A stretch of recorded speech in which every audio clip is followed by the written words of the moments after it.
Welcome to this broadcast of an OSAA On Point Community Credit Union State Championship event. Serving more than 563,000 members, On Point Community Credit Union is the largest locally headquartered credit union and is the proud title sponsor of OSAA State Championships. Your local Toyota dealers are proud to support the OSAA. Toyota, let's go places.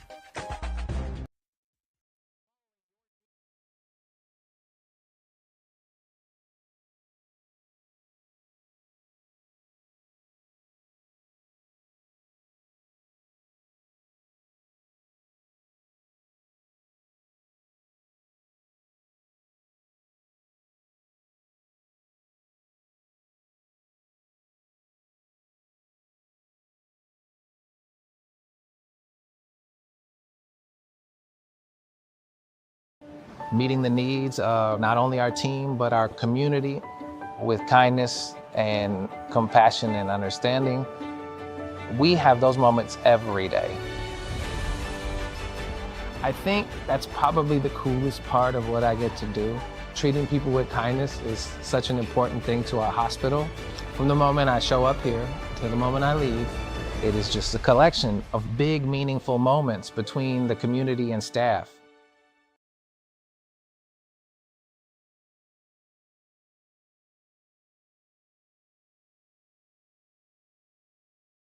If you are looking for a financial advisor located here in McMinnville, Bethany A. Blinn has you covered.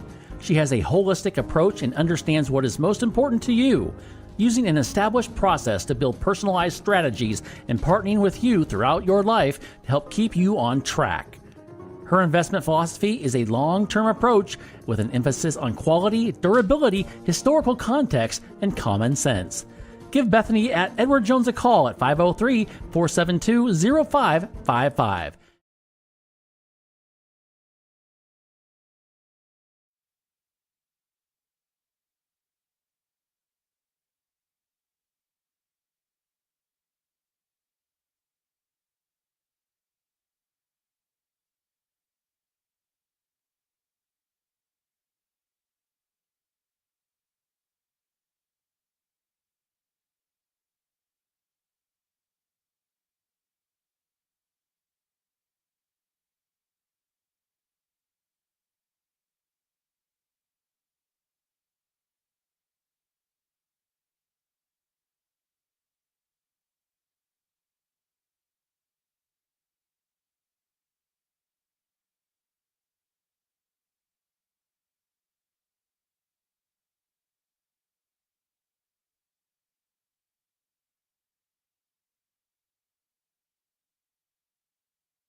Dear fall colors, check out Toyota's crisp, bold lineup. There's the rugged Tacoma, the spacious Highlander, and 4Runner's an off-road icon. Color me impressed. Toyota. Visit toyota.com to learn more. Toyota, let's go places.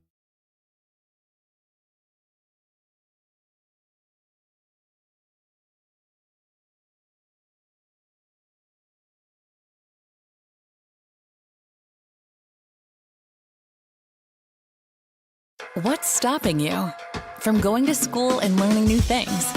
Or buying an old car to make it new again? Do you dream about building a business, exploring new places, or even buying your very first home? Whatever you're trying.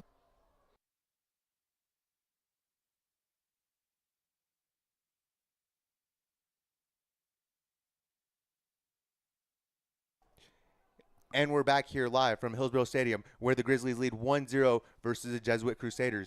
The Grizzlies here taking an opportunity to take a free kick as Jesuit took a quick throw. McMinnville dispossessed, moved the ball down the field, and now taking the free kick. The free kick on goal again. Oh, and another dangerous free kick. And if it wasn't for the keeper there, I don't think the Grizzlies are not celebrating right now. I mean, that was just an incredible save by the keeper. The keeper there is Fox Mason, and I saw some incredible saves from him in the last game. So, Sarah, I'm not surprised one bit that he made that save there. Yeah, me either. And our action is still going. We have Jesuit in possession, moving down the field. Great pass. Oh, and we are at a 2 versus 1, 3 versus 1. McMinnville is really pressing. Yeah, and pressuring this team. Yeah, and they have their key player sitting right there, right on Sagafi. And that they're doing a good job there defensively against him.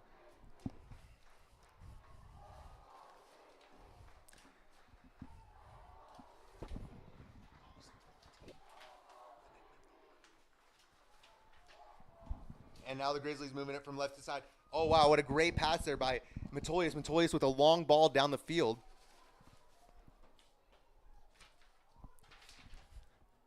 And it looks like what they've decided to do here today is they've put Adan Figueroa on Valal, and Valal has been slowed down for sure tonight.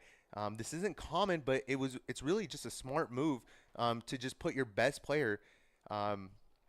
Adan has shown great form and function there within the center midfielder, providing an anchor for that Grizzlies as one of the creative points of attack. With him being out tonight, though, the Grizzlies have done a great job at stepping up. And a great cross here. Renega on the and almost gets in there, and that was a great cross. It looks like there by Jose Farias. And while we take this goal kick, I'm going to also say On Point Community Credit Union is a proud sponsor of the OSAA State Championship.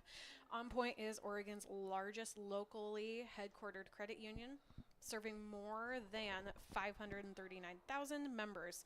Visit onpointcu.com. On Point is federally insured by NCUA, Equal Housing Opportunity. And the Grizzlies here free kick there by Jesuit. The Grizzlies trying to do a good job here at dispossessing them, but Jesuit keeps possession here, and now we have a one-on-one here between Salal and Adon. Adon does a great job at just clearing that ball and not trying to get too fancy with it. He saw Salal just breathing down his back.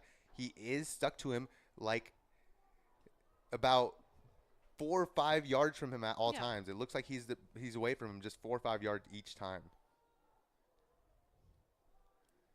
Jesuit with the ball. Kind of hanging back.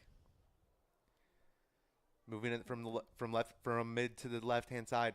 Big cross there. Oh, McMinnville almost intercepts that as Joey is able to step within that passing path, but Jesuit's still able to maintain possession, get a long ball through. Nieves with a dangerous possession here. Oh, and a great dispossession there by Metolius. Metolius still fighting with Nieves here. Oh, and Valal almost free. Oh, and a great kick there by Adon. The ball had bounced around there for a little bit, Sarah, and it looked like Valal almost snuck out of there by himself for a sec. Yes, and we almost saw there's a lot of slipping or going around on this turf right now. So I'm keeping an eye out on who's falling and who is staying on their feet and passing that ball. Yeah, and with just a little bit over, it looks like about 15 minutes off the clock here, the Grizzlies are leading 1-0 versus Jesuit Crusaders here in the 6A state championship. And McMinnville has a 1 shot on goal. Jesuit does not have any shots on goal currently. Oh, and a quick dispossession there. Yes, Sarah, that is right. I think that's really the most important thing of this first half, right, is their ability to really keep this very dangerous Jesuit attack at bay. Yes. I mean, what have you noticed so far as their defense goes that they've been able to do well? Oh, just continuing with, they're moving into a 2v1 situation where we have 2 McMinnville players just finding the ball very quickly, making very accurate passes. No, yeah, I would completely agree. It looks like they're swarming the ball every time they're near it and trying to do a good job here. And another opportunity here. Oh, wow, and the Grizzlies do a good job there. Jesuit trying to dial it up from distance, and we know that they can do that. They did that against McNary. Oh, and Diego Nieves here with an opportunity. Oh, Vilal. Oh, and a save. What an opportunity there for Vilal. And the Grizzlies are able to block the ball. He's asking for the goal, and there is absolutely no way that was a goal. The defender did a great job there, and it's a card. It's a card. Oh, wow. On number 10, Jesuit. And that's Vanderhoff. That's one of their key players there for Jesuit, and it looks like the wheels may be coming off, the composure breaking down for Jesuit. McMinnville, what an incredible save. That was one of the biggest moments of this season for the Grizzlies. That was a whole team effort. I do believe there was about 4 McMinnville players helping out this goalkeeper. Yeah, I mean, how much closer could you have gotten there? It literally happened right at the line. The defender came flying in from a distance and somehow, some way, blocked it. And I think it was Nicholas Lozano there with the block, the number 8. Great stuff. From start to finish, this has just been action-packed, folks. I know you are all just listening, but if we could paint you a picture, it has been nonstop. And McMinnville here, they took a quick kickoff there with Jesuit, but Jesuit did not do anything except for turn the ball right back over. McMinnville moving the ball around here. Oh, nope. Like, see, McMinnville dispossessed there. Oh, and that goes wide there.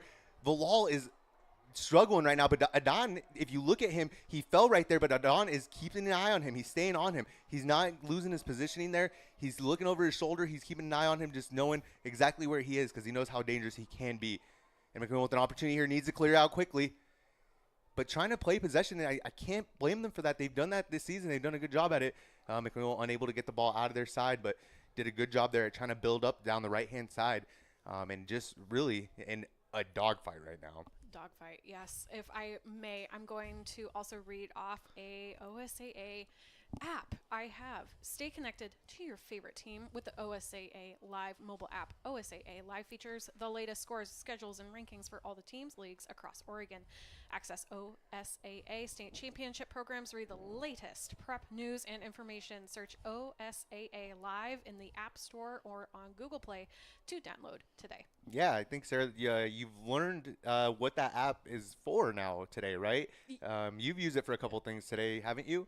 Yes, I have had to quickly find our roster. Like you were mentioning, the starting lineup was not set until today. Yeah, and I tried to tap a couple different sources, reached out to a couple FBI sources, CIA sources, but Jesuit was keeping it locked down.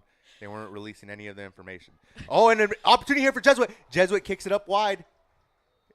Oh, and the goalie is down here.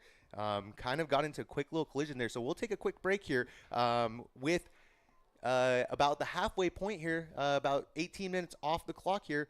McMinnville leading 1-0 versus Jesuit Crusaders. We'll be right back. What's stopping you from going to school and learning new things? Or buying an old car to make it new again? Do you dream about building a business, exploring new places, or even buying your very first home? Whatever you're trying to do, On Point Community Credit Union can help you do it. With low-interest loans, credit cards, business banking, and more. On Point. People are the point. Federally insured by NCUA. Equal housing opportunity. I'm Mark Hartzell, and I shop at Big Box Returns for all my furniture. And I get my paddle boards. Big Box is 5-piece, brand new dining sets. Big Box is 800 count sheets. Holy cow, that's a lot of count. Big Box is sheepskin rugs. We're open every Saturday and Sunday, 9 to 5. We are located right across the street from the Yamhill County Fairgrounds. Come on down.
And welcome back here live with about 20 minutes off the clock here, off the scoreboard. The Grizzlies are leading 1-0 versus the Jesuit Crusaders. And McMinnville doing a good job so far here at withstanding the Jesuit attack, but McMinnville Jesuit maintaining a large portion of the possession down here on the right-hand side here on the Jesuit or on the McMinnville defensive side. Yes, and after our little break, we did have a goalie sub in. And so McMinnville is working on that. We have a new goalie on the field. Yeah, crazy. The goalie went down, didn't get back up, and then we got a substitution for about 4 or 5 minutes there where we got a new goalie. Oh, and they break off. They're into the open field here. Jose Farias, one-on-one. Oh, gets taken out, and that's a foul. And a quick, the referee's going to give him a quick foul here. McMinnville with an opportunity for a free kick from I'd say about 25 yards out there, right, Sarah? Yeah, I would be. Yeah, that would be correct. McMinnville audience, very excited about that. Yeah, this is huge opportunity here for the McMinnville Grizzlies as only 21 minutes have gone off the clock here. There's still quite a bit left in the first half, but it's good to see the Grizzlies keeping that gas pedal going. Yes, and listeners, if you were just tuning in, again, this is a Grizzlies 1-0 to the Crusaders.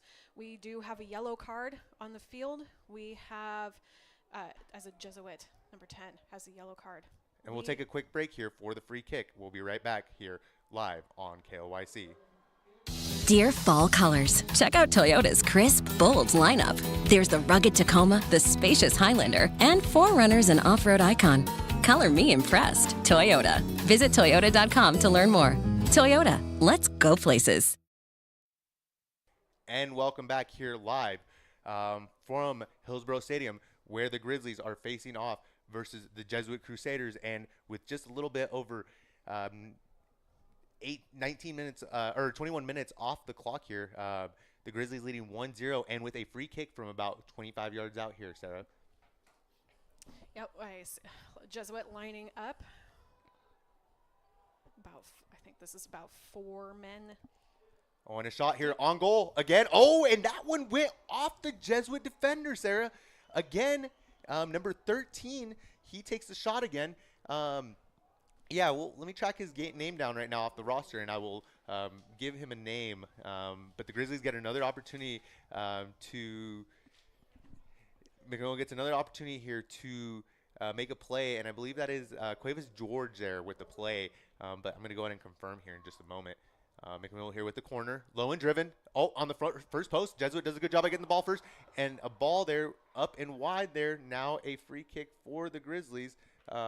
Let's take a look here as the Grizzlies await the goal kick here from Fox, and that's Abram again. So Abram has had 3 really good free kicks here tonight, which it's usually his brother. He does go by the name Cruz, so Cruz is his nickname, but his official roster name is Abram. And McMinnville with a couple substitutions there. I'm a little anxious about this. They do have the depth, Sarah. They definitely have the depth. Oh, but that did not work out in their favor in the last game when they made some of these substitutions. So I am a little bit cautious considering they were playing so well there in that half. Yes, well, we are not to halftime, and we did see McMinnville just turn it around in the second half in their last game. Yeah, no, I mean, so lots of soccer to play. Yeah, and it's gone up and down in waves. The Grizzlies have gotten their licks, and Jesuit's been able to get down there and get their licks as well. So has not been easy for either team down the stretch here.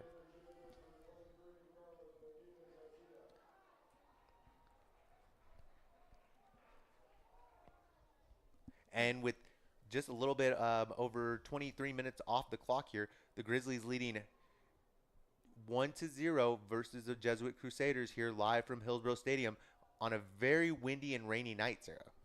Oh, very. Yes. We are looking at a Grizzlies 1-0 to a Jesuit high school. Oh, and a big kick here. Oh. That was a header off of a McMinnville player. Could not catch that number, and it has bounced all the way back to the midfield. Yeah, it was just a sea of white jerseys there. I'm just glad one of the white jerseys was the one that got that. There were some Jesuit attackers in there, but the Grizzlies, it looks like they've overwhelmed a lot of the offensive plays here. They've really focused on their defense tonight. And I think you mentioned earlier, Sarah, it almost seems like there's always 2 guys on one guy anytime they receive the ball. Sometimes 3. Yeah, no, definitely. They've done a great job at swarming the ball. Yes.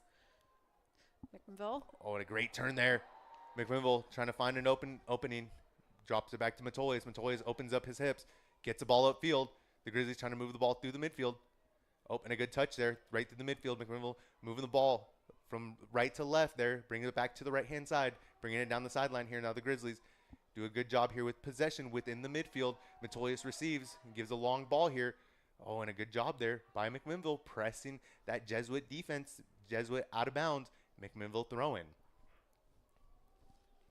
I'll go ahead and say that the OSAA is going digital with Hometown Ticketing, the official ticketing partner of the OSAA. Access tickets for all first round through state championship finals, which is today, via the OSAA website or OSAA live app. Order your tickets in advance and present your digital ticket at the gate. Convenient, paperless, and easy to use. Visit osaa.org/tickets for next year, David, because this is the last and final game. Yeah, and Adon does a great job there. Diego Nieves trying to take him one-on-one, and once again, Adon proving why he is the best defender McMinnville's got and why they played him out of position tonight. Oh, and a sideline down the side here. Danny with the cut. Oh, and Jesuit does a great job at dispossessing there. Almost had an opportunity there to lay it off to Jose. And I believe this is a corner kick, David, for McMinnville. Yes, and with just an incredible amount of action here that's happened so quickly. From a counter there, it looked like the Grizzlies were in danger. Diego Nieves has got the ball. He's charging down at Alan. Alan does a great job at just dispossessing him. It was a very physical tackle, and you could tell the Jesuit fans were not happy, but McMinnville did a good job there, just playing it clean, doing what they had to do to ensure that it was a clean swipe. And correction, that was not a corner kick. We were very near the corner. A McMinnville throw-in, and it is out of bounds. Goal kick. Yeah, and Sarah, it's just an incredible sight here. What do you have to say about the crowd? Well, the crowd keeps coming in. We have only 14 minutes left of this half, and they are trying to find seats. I believe this is standing room only. It really has become that, Sarah. I don't see very many openings outside of one corner here. Two little corners really have seats, but as far as the stands go here, they are packed to the gills. Previously, the Grizzlies had set a record for attendance with the Jesuit Crusaders in 2006 that went on for quite a while. I know that it got broken at some point. I don't know exactly who, but the McMinnville Grizzlies and the Crusaders looking to set that record again here tonight. Yeah, 18 years later. And I mean, as I was talking with one of my friends earlier, when you face Jesuit in the final, it's like facing Brazil. And just as I say that, Jesuit on the attack, Jesuit looking to get down the sideline there on the left-hand side, attacking towards the Grizzlies. Oh, and the Grizzlies do a good job there at just holding tight in what looked like a really dangerous position, as the Jesuit has lost a little bit of their rhythm here. Yeah, which is why you were about to talk about Brazil. It was a little lull in the play. Yeah, no, I mean, when you play teams like Brazil, Real Madrid, some of these giants of soccer, you know you're facing the best team. You know you're going to be facing the best matchup. And, yes, they draw a lot of fans, just similar to how you would say for the Yankees and so forth. The Grizzlies, when they face Jesuit, they know that they're facing the giant of the league, of the state, really. This is the best team in the state. They're the biggest machine as far as soccer goes. Oh, and a possession here for Salal. Salal with the first opportunity he's had all night where he's got a little possession. Oh, and a turn. Diego Nieves turns, shoots, and it is wide there off a couple Grizzlies. It is going to be a corner for Jesuit. Yeah, and the Jesuit team, I do believe, is dangerous with their set pieces, David. I don't believe we've talked about set pieces. No, fortunately for the Grizzlies, they've done a good job so far tonight and not giving up too many opportunities. But, yes, sir, you're right. This is going to be a very dangerous. They have a lot of weapons, and they have a great service here.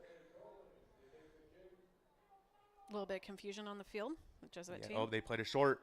Oh, what a great play there. They just didn't execute it the way they wanted. They had someone kind of weigh a ball off and act like he was going away from the ball. They still laid it off to him, but it was slightly too long. And now the Grizzlies looking to kick the ball out of bounds there. Oh, and a great job there. Fighting for the ball versus Nieves.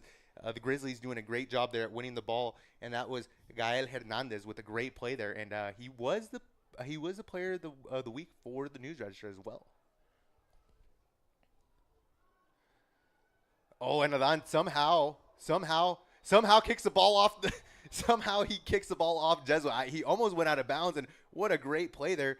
Unfortunately, though, a Jesuit player is down, so we'll take a quick break here, and we'll be right back.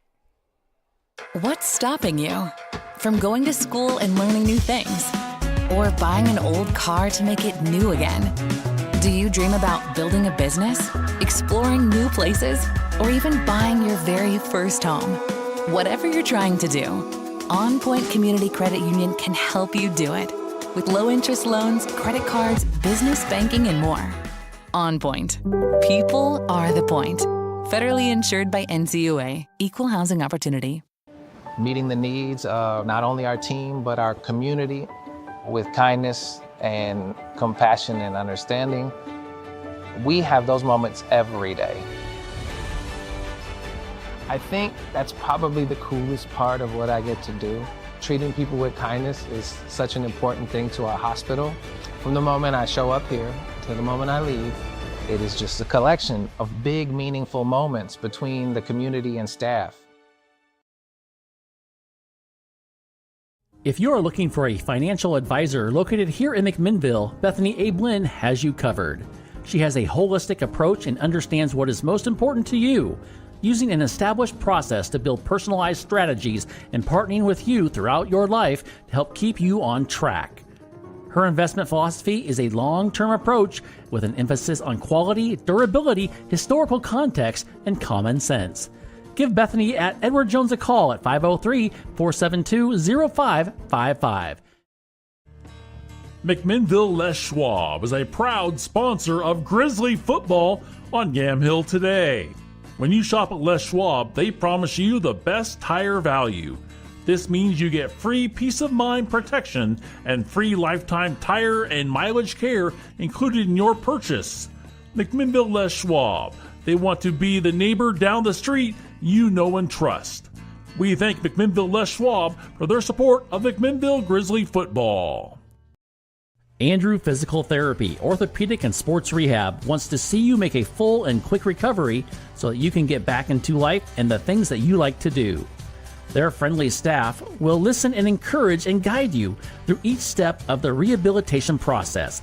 From low back pain to post-surgical rehabilitation after a shoulder surgery or knee replacement, they are here to help. Andrew Physical Therapy, Orthopedic and Sports Rehab. Give them a call. Dear fall colors, check out Toyota's crisp, bold lineup. There's the rugged Tacoma, the spacious Highlander, and 4Runners and off-road icon. Color me impressed. Toyota. Visit Toyota.com to learn more. Toyota, let's go play.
to want it the most. And the Grizzlies now moving the ball, or Jesuit moving the ball down here towards the Grizzlies with a little bit over 35 minutes played in the first half of the state championship game between the McMinnville Grizzlies and the Jesuit Crusaders. McMinnville there dispossessing, kicking that ball up the field.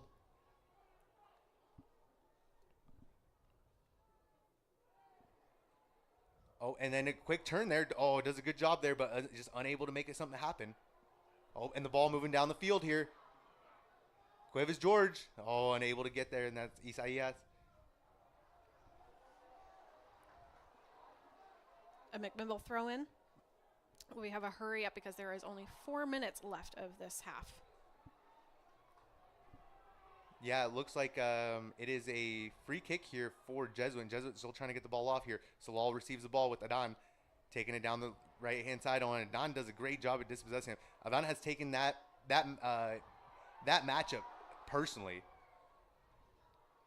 That was some really good ball movement, David. I can't even describe it. See, and I don't like, Wow. no, it's good ball movement, but I really don't like that foul there. They give it to Salal when Adan was on his back. Adan did very similar thing to what happened to him on the sideline, except for he didn't get the call. Oh, and just an uneasy moment there for Jesuit. These are the moments that I wish we had Joey in, because Joey would have had that. Oh my goodness, and I don't know what just happened there, Sarah. Well, Jesuit forward, I believe, nearly slid into the goalie. 1-on-1. Yes. What did the Jesuit forward do there? He slid the cleats up. He didn't even touch the ball. It was just incredible. Yeah. Standing in front of the goal, 1-on-1. It's just him and the keeper somehow slips and falls on his butt and like with his cleats up, but he doesn't even touch the ball. It was just the most odd situation I've seen in so long. Yes. Like I said, everyone's been slipping and sliding at this game today. It's funny too because earlier I had said how there hadn't been any plays that had been affected by the water, and all of a sudden one of the biggest plays of the game where it looks like Jesuit's about to even it up, you get a slip and it just in a weird moment. Oh, and Isaias here moving the ball down the field, does a good job at cutting it down, takes the first guy, and going on against the second, gets into the box. Oh, and dispossessed there. Good job, and just not a single Grizzly in sight. Oh, and that's a great ball there. Yep, and that's a quick throw there. The Grizzlies doing a good job here, and it's been very chippy so far. Yep, Jesuit throw in. Yeah, and with just 38 minutes played, the Grizzlies leading 1-0 versus the Jesuit Crusaders in the OSA 6A 2024 Boys State Championship here. Oh, and Adan just doing a good job there at staying in front of Salal. He's letting him dribble. You're not going to stop Salal in every moment, but there are going to be times where you have opportunities to slow him down and stop him, and I think this is one of those situations. And remind the listeners, Adan and Salal play for the Jesuit team. McMinnville. Salal plays for Jesuit, correct, and Adan plays for the Grizzlies. Yes, okay. He is a defender. Yes. Correct. He is a number 15 defender, normally plays in the midfield, and tonight he is guarding the number 1 player in state, Salal, and he's done a great job at locking down Jesuit Salal. Big clearance here. Oh, and a great play there. The Grizzlies still on the attack. Edwin, with a great turn, has an opportunity, lays it off. The Grizzlies, and go up 2-0, and a goal for the Grizzlies. We are up 2-0 with 39 minutes to played, and just moments from halftime, the Grizzlies take a 2-0 lead, and this is a dream start to the game. The crowd is going wild, and it's split halfway here. Half the stadium is just erupted in jubilation. I would say more than half, David. If I'm going to be honest, I'm going to call it 75%. Yeah, if you look, with some red pom-poms. Yeah, no, I agree, because it is, if you look at it, if you break it up into sections, they have easily 2 full sections, and there's just a sliver here of Jesuit fans that are actually kind of stuck with some McMinnville fans. The McMinnville fans are getting in the mix there, and it's just been an incredible game here so far. In just seconds from halftime, the Grizzlies are going into this halftime just ecstatic, Sarah. But they also have to settle down, and this is the moment where goals can be scored. Yes. Like, just moments left. No, exactly. So- And this is exactly the sort of situation that the 2006 team faced, where they had scored, and then you have the young freshman lad, Jake Baker, come down the sideline and score versus Jesuit. So the Grizzlies do have to stay on their toes here. With 29 seconds, they cannot allow anything to go into the back of that net. And with just a few seconds left here, Jesuit player goes down. So we'll just take a quick break here, and we'll wrap up the first half while this Jesuit player gets back up. Dear fall colors, check out Toyota's crisp, bold lineup. There's the rugged Tacoma, the spacious Highlander, and 4Runners and off-road icon. Color me impressed. Toyota. Visit toyota.com to learn more. Toyota, let's go places. And welcome back here live from Hillsborough Stadium as the Grizzlies take on the Jesuit Crusaders, leading 2-0 with just a few seconds left here. We want to thank Toyota, one of the sponsors here, for bringing this game to life. Deer style, efficiency, and performance. Glad we're on the same team this season and every season. Let's keep huddling and up and go for it. Toyota, let's go places. And now McMinnville here defending. I want a clearance here. They need a clearance. The Grizzlies need a clearance with just a couple seconds left. They cannot give up another goal.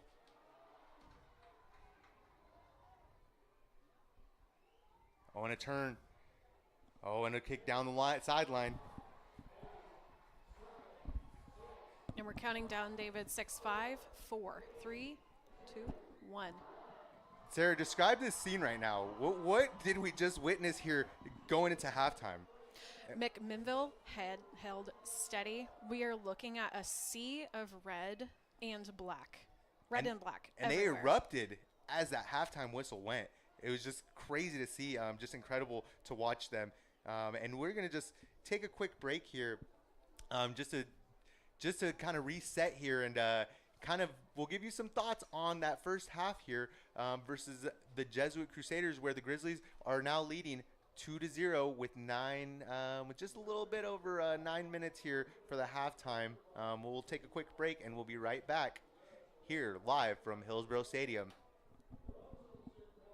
What's stopping you from going to school and learning new things, or buying an old car to make it new again? Do you dream about building a business, exploring new places, or even buying your very first home? Whatever you're trying to do, On Point Community Credit Union can help you do it. With low-interest loans, credit cards, business banking, and more. On Point. People are the point. Federally insured by NCUA. Equal housing opportunity. Dear fall colors, check out Toyota's crisp, bold lineup. There's the rugged Tacoma, the spacious Highlander, and 4Runners and off-road icon. Color me impressed. Toyota. Visit toyota.com to learn more. Toyota, let's go places.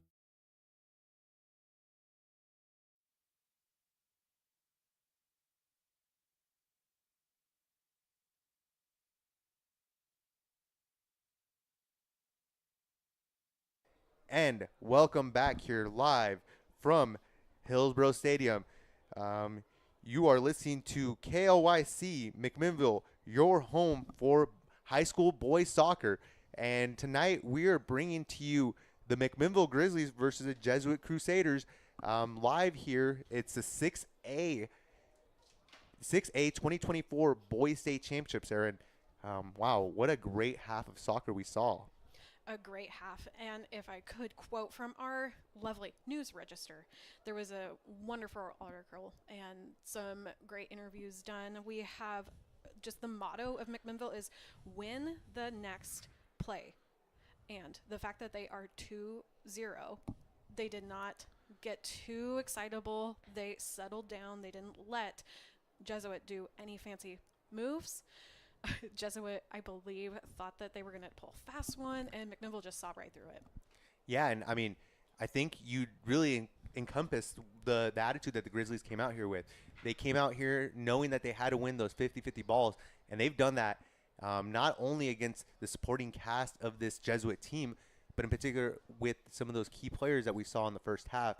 Salal, obviously very dangerous. We watched Diego score a shot from about 40 yards out, so we know he's more than capable of picking this team up and making big plays. So yeah, the Grizzlies are up 2-0, Sarah, but it has not been an easy game so far.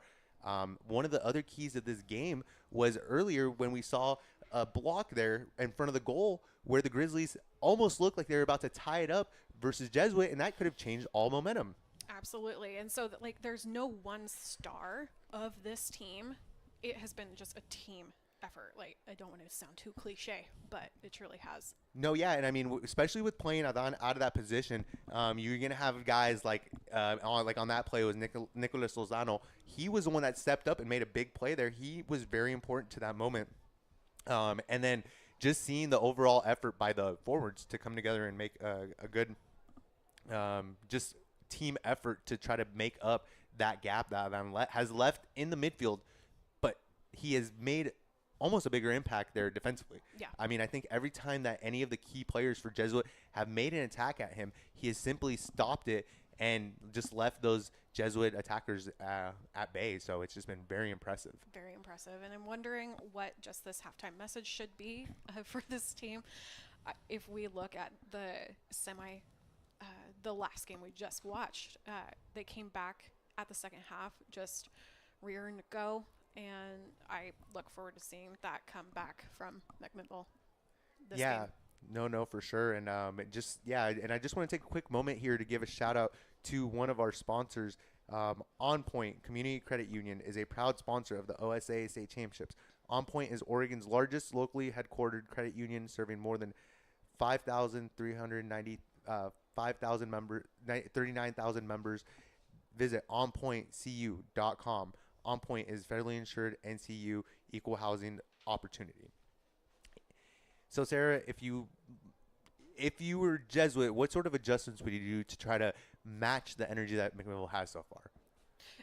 Just that energy. I think that they began to look like what McMinnville was doing a 2v1, 3v1, just finding the ball. Jesuit was not doing that, and we can't find the Jesuit team. Actually, McMinnville is still huddled on the field, and Jesuit has gone somewhere. Yeah, no, that's really odd. You don't see this often. The stadium here's layout is a little bit different than even Liberty High School, but I think maybe they went back into the locker room somewhere and are having to talk to the boys back there. And yeah, no, I mean, I really agree with the points that you made as far as adjustments that need to be made.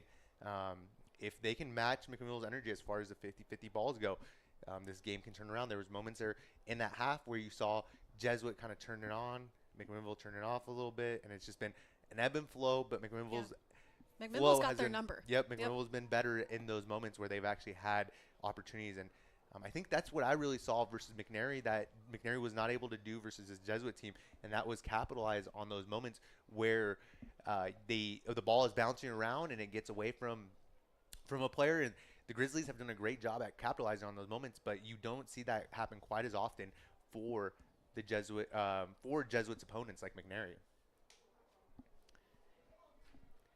Yes, and I will also mention that OSAA Today is your spot for all high school state championship coverage, from news, stories, coaches, polls, and more.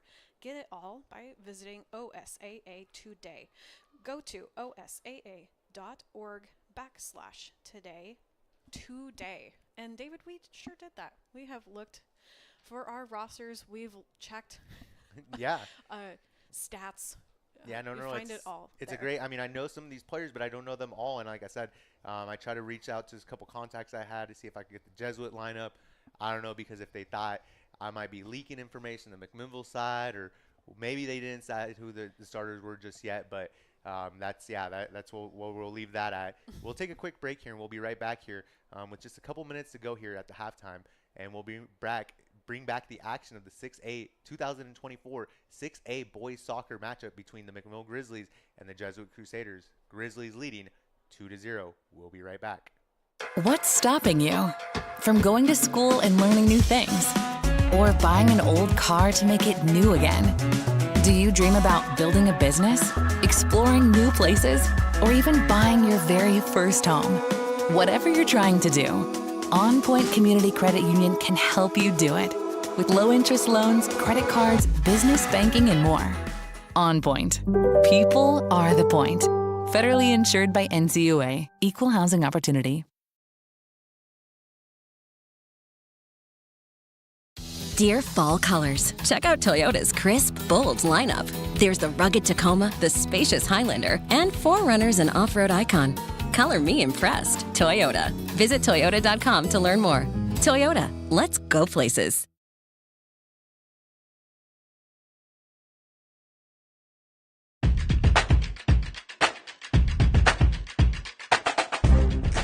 Welcome to this broadcast of an OSAA On Point Community Credit Union State Championship event.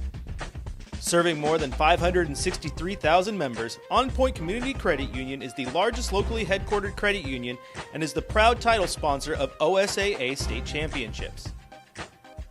Your local Toyota dealers are proud to support the OSAA. Toyota, let's go places.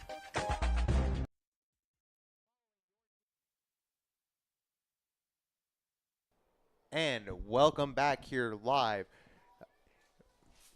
From Hillsborough Stadium. Yeah, live from Hillsborough Stadium. Sorry about that.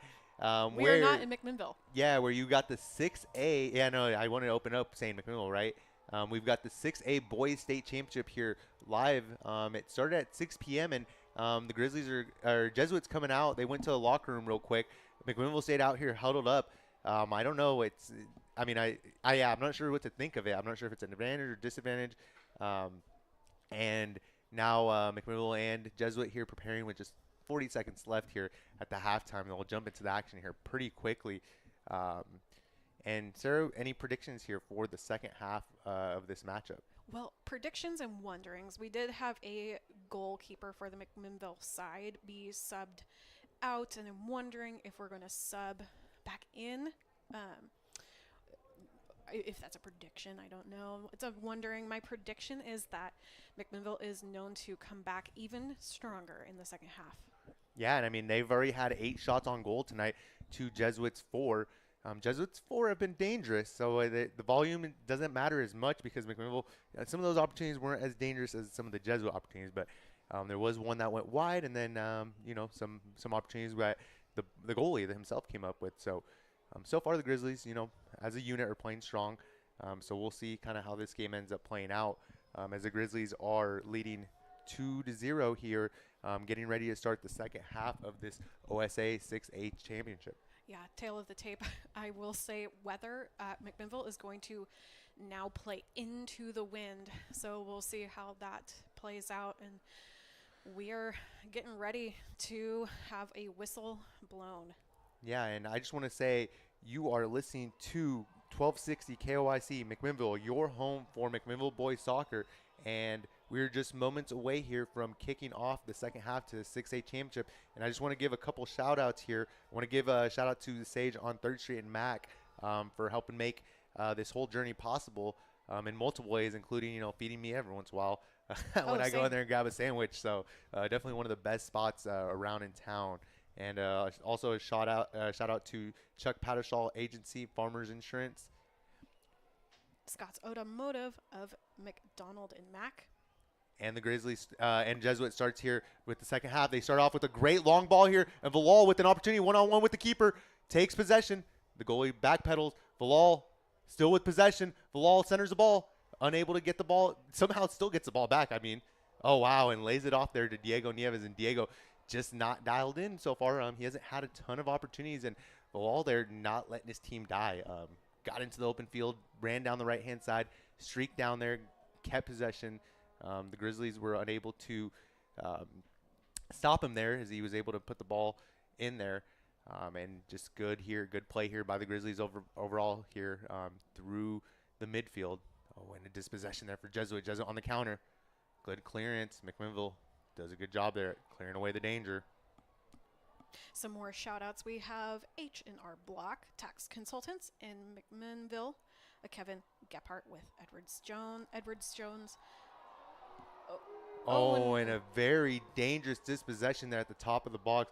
Gael Hernandez right at the edge of the box.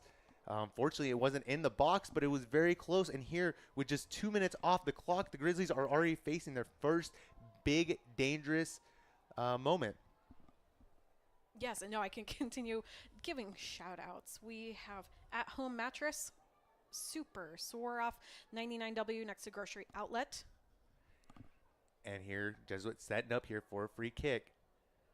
On the left-hand side here, we have 4 Grizzlies in the wall. I'm pretty sure he's going to dial it up here.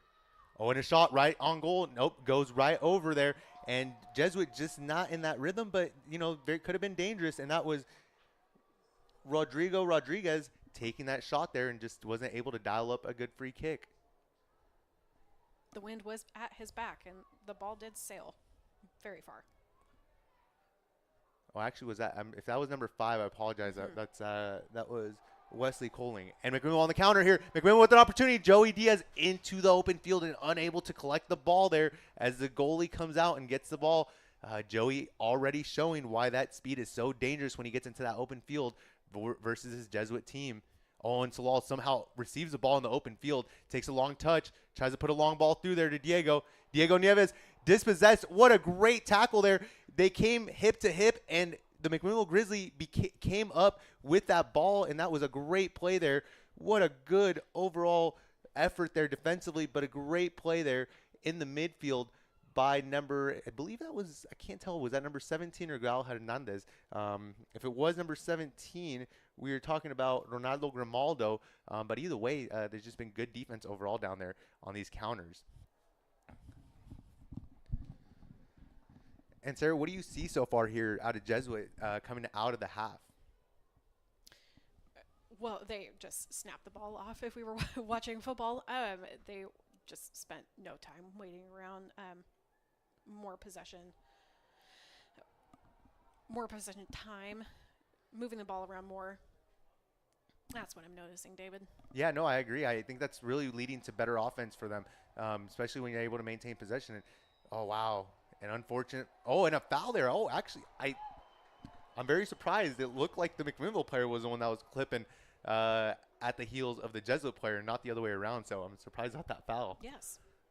I don't know. Did you think that was a McMinnville foul? I didn't think that was the McMinnville. Or I didn't think that was a foul for McMinnville. I thought McMinnville was actually fouling there.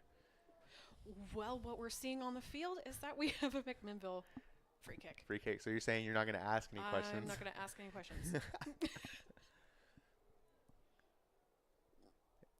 We're winding up here. And a goal. Oh, and a shot. Oh, wow. And Edwin comes crashing in from the right-hand side. With a header. It looks like it was his brother again, setting him up on that back post. Brother-to-brother connection there. Almost makes it happen. He's rushing in on the left-hand side, and he put his head on it, just went wide there versus Jesuit. And Jesuit here still trying to attack, but McMinnville doing a good job at keeping him on their heels. So Saul receives the ball, but this time he's got someone in front of him. Oh, nice. McMinnville doing a good job here.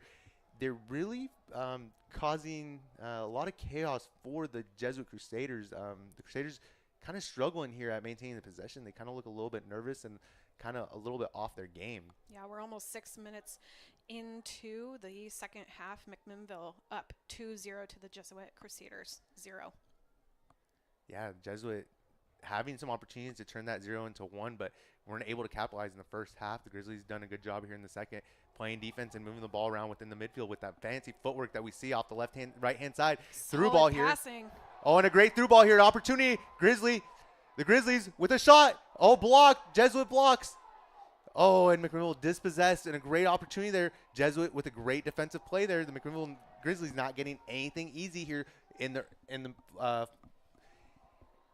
early moments of the first half here. Wow, what a great play there. And that second was half, David. Yeah, Antonio Virtua. Yeah, sorry about that. Yes, the second half. Antonio Virtua with a play there, and it looks like we just got a foul there for Ronaldo Grimaldo, and Ronaldo Grimaldo will go out here. We got to bring in a new body here.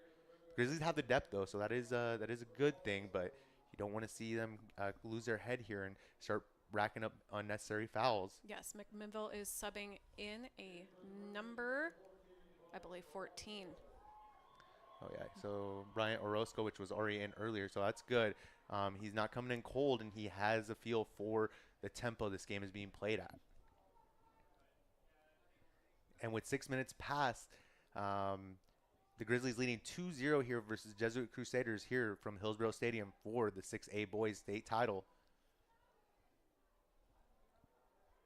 And Jesuit's still staying dangerous there. I mean, you can still see the Jesuit Crusaders attacking. Yeah, I get the sense that McMinnville wants it more, David. Yes. No, definitely. I would agree. Yeah, no. I mean, it definitely, in the 50-50 balls and the fights, it just looks like McMinnville is able to get that first step. And it's not necessarily even just the fact that they're faster. It's the fact that they're, attacking at a faster rate. They're being more aggressive. They're executing on the headers. They're executing on the free kicks. They're just doing everything you got to do in between the lines to win this game.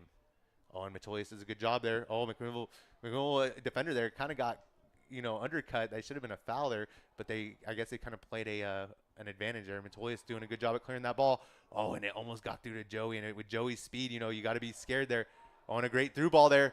Oh, a fantastic ball. Oh, and the McMinnville attacker somehow is unable to come up with a ball there. Oh, what a play. Yeah, the Jesuit goalie came up to the 20-yard line. No, that's the 30-yard line, David. Went way out of the box. If he doesn't come up there, it's over. Number 11, Isaiah would have definitely had that ball, and that would have been a good night there for Jesuit. Wow, what a great play there. The goalie definitely has done his duty tonight. It's just been the Grizzlies have been able to find opportunities on the offensive side, and they're very good at finishing when they do get those opportunities. Oh, Jesuit does a good job there at winning that ball. McMinnville still on the attack here. Puts a ball through. McMinnville defending here, forcing a long ball there. And they've done a good job at forcing those long, difficult passes. Oh, nice. Adan does a great job at dispossessing. Adan now down the sideline. Oh, bounces off of him, yep. And it is a Jesuit throw-in here with a little bit over 8 minutes played here in the 6A 2024 state championship. The Grizzlies leading the Jesuit Crusaders 2-0. And I do want to say that OSAA officials want to stay in shape, be involved in a sport you love, and earn money in the process. Become an athletic official. There's a shortage of officials in Oregon, and we need you now more than ever. Visit osaa.org/officials for more information and to get registered. Yeah, and talking about officials, one place that's definitely official in McMinnville is the big box store. So if you have a chance, hopefully McMinnville was able to pull off the win tonight, and you can maybe go stop by and check it out tomorrow morning, swoop up your gear. They always got something new. So I would say stop by the big box store off of Lafayette Avenue if you get a chance. And with just 9 minutes played here, the Grizzlies sitting on their heels a little bit. Oh, and a very hard challenge. Very full of testosterone that challenge was, Sarah. But the Grizzlies are able to come away without a foul. Oh, and he got clipped. Oh, and they do get a foul here. Very dangerous situation here. And I think there's going to be a yellow given. There's going to be a yellow given here. There's been 2 yellows given in this game. 1 per 8. Oh, yes. Oh, and it's a red. It's a red card. Oh, my goodness. We have a red card right now. And Jesuit is now down a player with 9 minutes played. Somehow, some way, that was a red card there. I'm trying to figure out who that player is. I can't tell exactly. But yeah, it was a red card there. I'm not sure. They're asking the questions here. I can't tell who the player is. And look, he rolls his shirt up as he's about to turn his back to us. Oh. We should have brought binoculars, David. But yeah, no, I mean, he's dejected right now, but he caused just a unfortunate play there on the sideline. I can't tell who that is. I mean, I can't say who that is. But you know what this is? This is big for McMinnville. Yeah, they're up a player. They got a free kick in a very dangerous position. They have an opportunity here to put him away with just 9 minutes played here. The Grizzlies leading 2-0 and now are a man up after a red card was handed out here to a Jesuit Crusader. And just a sad night there for the fella. It breaks my heart to see him having to step off the field, but it is what it is. Sometimes if you commit the fouls and you put yourself in those situations, you're gonna, there's consequences to the plays you make. Oh, and a great cross here. And we have resumed our clock too, listeners. Oh no. Nothing. McMinnville there, dispossessing the midfield. Joey almost with a cut there in the last moment. The Jesuit defender somehow is able to come up with the ball, and Joey still maintains pressure on that on that defense and forcing them, into some hard clearances there as he gets his foot in front of that ball, and now it's a goal kick here as it deflected off his body. Yeah, and he wasn't alone down there. It's not like he didn't have support. There was just a lot of Jesuit bodies down there. Yeah, just based on my guess, I think that was Chase Adams that got hit there. Oh, and another foul here, Jesuit. Oh, and another card then. That's for number 7 there, Declude King. And Jesuit losing their cool a little bit right now. Yeah, I'm not sure if this is the way they're going to win it, but for the Grizzlies, this works out in their favor as they get another free kick from about 40 yards out here. And with just still a little bit over 9 minutes played, 9 minutes and 30 seconds played, the Grizzlies with another free kick. As Sarah mentioned, they stopped the clock on these dead ball plays as players are having to get subbed out, players are having to get up. Jesuit really dealing some blows here, and and they're like, see if we're just respotting the ball. But there's some disagreements. Yeah, but what he's doing right there to the player, that's not right, and the ref has got to step in and say something because Jesuits clearly, they're playing they're playing around right now. Yeah, things being said that we can't hear. But No, yeah. I believe we are getting started again. I don't need to hear to know that was a heated exchange between those three. They need some heat down there. No, it's so cold outside. The players are heated right now. Okay. There's no heat. No heat needed for those guys. They're going to stay out in the rain and cold because that's how hot this game is. Oh, and wow. A great volley there. Almost dials it up from distance, and that was Isai with a great shot there. Very accurate. Just need a little bit more speed. Yeah. No, very, very, very powerful shot there. Oh, and a great situation here for the Grizzlies. They dispossess on the Jesuit side of the field. Jesuit still staying strong on the ball, though. Oh, and Jesuit looking dangerous right now, even with the player down. Oh, and a foul here. That's going to be a card. Just a lazy challenge there by Van. Oh, and he's going to get it. Oh, this might be okay, that's a yellow. Yep. Just step off. Okay, just a yellow, I think. I think you mentioned this before, David. I'm not surprised with the level of emotions. This is a very important game for both sides. Very intense, yeah. And I just don't like a player like Adan making that boneheaded mistake there as he's in a situation where he's really one of the key defenders. He's been the rock defensively for that team. And if you let either Salah or Diego get into any sort of rhythm, they get one goal behind them. They're the sort of players that only need a moment just to create a play. So they really have to lock down here and make sure that they know their assignments here with their key player out. Long ball here. Play to the back post. Ippolito comes out, punches it, falls to the ground. Jesuit possession. Jesuit trying to turn it back upfield. Oh, the McMinnville defender does a good job. Yeah, does a good job at dispossessing. Long ball here. And Joey does have the speed to make this dangerous. But Jesuit goalkeeper cleared it. Yeah, he's working as kind of a sweeper here for the Jesuit Crusaders. Jesuit Crusaders, they do get beat on that back line, but the goalie does such a good job at recognizing it early and stepping out. He's made some plays on the ball for the Crusaders. He's got good ball possession. Oh, and a dangerous through ball here. Oh, McMinnville with an opportunity here. Taking it down the left-hand side. Oh.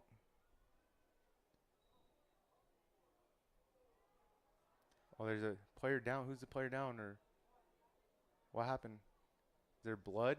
Oh, it might be blood. On the official? No, on the player. On this player. Okay. Sorry, the official was like pointing to his own head, but he was meaning I think there's a player. blood timeout. And with 12 minutes played here, the Grizzlies leading 2-0 versus the Jesuit Crusaders here. Oh, wow. McMinnville taking the ball in the open field. Dispossessed. McMinnville still fighting for the ball here. It was like a quick little start. The ref gave him the ball, and McMinnville just kind of went. Yeah, I wasn't ready for it. Oh, and a great turn there. Oh, good play there. McMinnville. Oh, and McMinnville's got to settle down here. They're giving up some bad fouls. No card there, fortunately, but it was definitely a hard collision there in the midfield there. Just a little bit past the, right on the football 40, so about 10 yards back from the midfield marker there. about 10, 20 yards there. Jesuit in Oh, possession. Salal. And as I mentioned earlier, Adan is out, and that's who's been playing one-on-one against him. Right now, they're content with leaving him off the field, but we'll see how long this lasts as Jesuit now in an attacking position. Oh, and somehow there's 2 balls on the sideline there. They threw off the McMinnville Grizzlies defenders there because Salal was receiving another ball as someone else was throwing in the ball. So a little bit of confusion there. Oh, and a quick turn here. Diego looking dangerous. Salal. But a lot of McMinnville, a lot of white down there.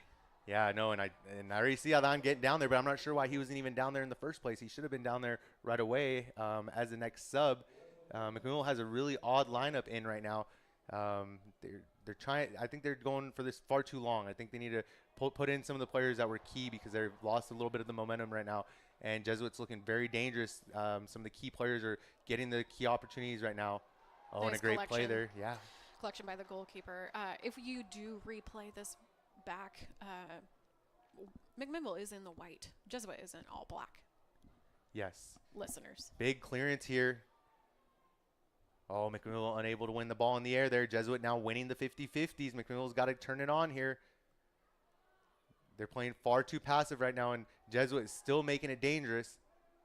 McMinnville unable to clear the ball here. McMinnville just looking to survive right now, and this is not the style that's won them games this season. Oh, that was a handball by McMinnville. No, it was not. And with just a confusion. And just with 15 minutes played so far here, the Grizzlies leading 2-0 versus Jesuit Crusaders. Big boot here.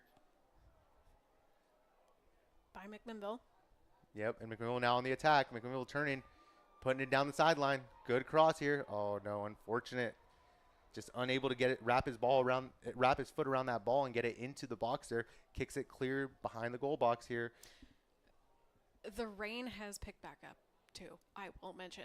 I'm predicting a little bit more slipping around, ice skating, if you will. Yeah, and I mean there's a little bit of wind, but the wind has died down a little bit here.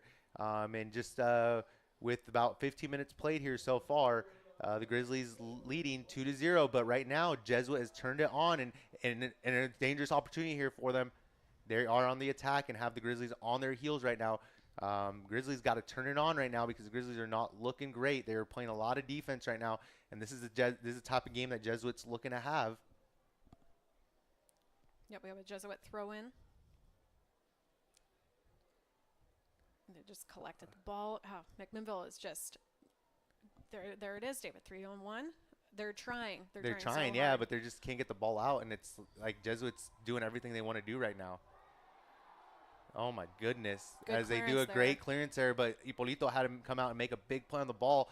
I really would like to see some substitutions here and bring on some of the bodies that we had in earlier that were leading to this, that helped lead to this 2-0 lead, as the Grizzlies are struggling right now. McMinnville goalkeeper decided to hang on to the ball and do a long boot. And McMinnville's got to win this ball in the air. Oh, and just looking for a foul that was not there. Grizzly falls over, and big clearance here. He's very lucky there. Jesuit was on the attack there. We'll take a quick break here as action kind of slows down a little bit here as the Grizzlies getting ready to throw it in. What's stopping you from going to school and learning new things? Or buying an old car to make it new again? Do you dream about building a business, exploring new places, or even buying your very first home? Whatever you're trying to do, On Point Community Credit Union can help you do it. With low-interest loans, credit cards, business banking, and more. On Point. People are the point.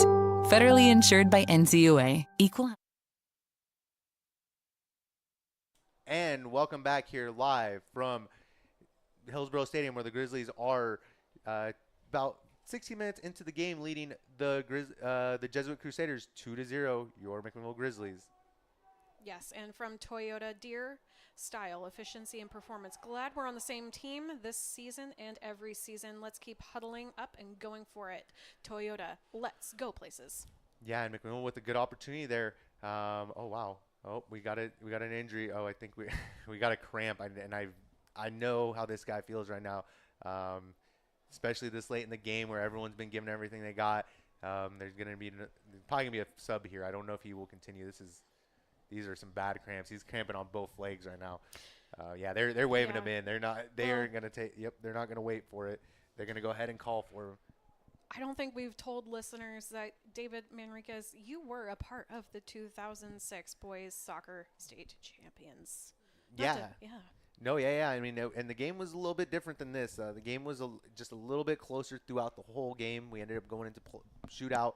But yeah, no, I mean, I think I really see that same energy out of this group as far as, being committed to each other and working together and, using this moment and making the most out of it, especially when it counts the most against the Jesuit Crusaders. They've done a good job here, leading 2-0 versus the Jesuit Crusaders. And I will also mention On Point Community Credit Union is the title sponsor of the OSAA State Championships. On Point does everything it can to help our team and community get ahead. On Point delivers the local banking and lending its members need to reach their goals and make more possible. Visit On Point at onpointcu.com. On Point is federally insured by NCUA, Equal Housing Opportunity. On Point Community Credit Union is also a proud sponsor of the OSAA State Championship. On Point is Oregon's largest locally headquartered credit union, serving more than 539,000 members. Visit onpointcu.com. On Point is federally insured by NCUA, Equal Housing Opportunity. And we are getting back into the action. David McMinnville is beginning action. 23 minutes left of this second half. Yeah, and McMinnville now on the attack here, trying to bring it down the left-hand side. Moving the ball around. Metolius with the long ball here, trying to find Jose Farias. Oh, the ball sneaks right back through. McMinnville unable to regain possession there, and Jesuit does a good job at clearing this ball. Oh, Avan out of position here, but getting back quickly. Oh, great job there by Metolius to kick it short as he receives the ball in the midfield. Oh, McMinnville doing a good job here at building up together, not getting too excited here. Slowing it down a little bit, working amongst each other. David, I do believe, did we have a substitution for McMinnville while we were taking that break? And we'll have to look around. I'm not sure if they ended up bringing someone else in. Oh, and Edwin. Oh, my goodness. The ball is still in a dangerous position here. Deflected off a Jesuit defender. McMinnville regains possession now, bringing it up the left-hand side. Plays it out wide. The Grizzlies now on the attack, taking a long shot here. Oh, and a low and driven shot there. Not a good shot, as that was Sebastian Lopez trying to dial up a long distance shot for the McMinnville Grizzlies. Yeah, I'm gonna have to look around a little bit and see who may have come on because I don't see anyone different here.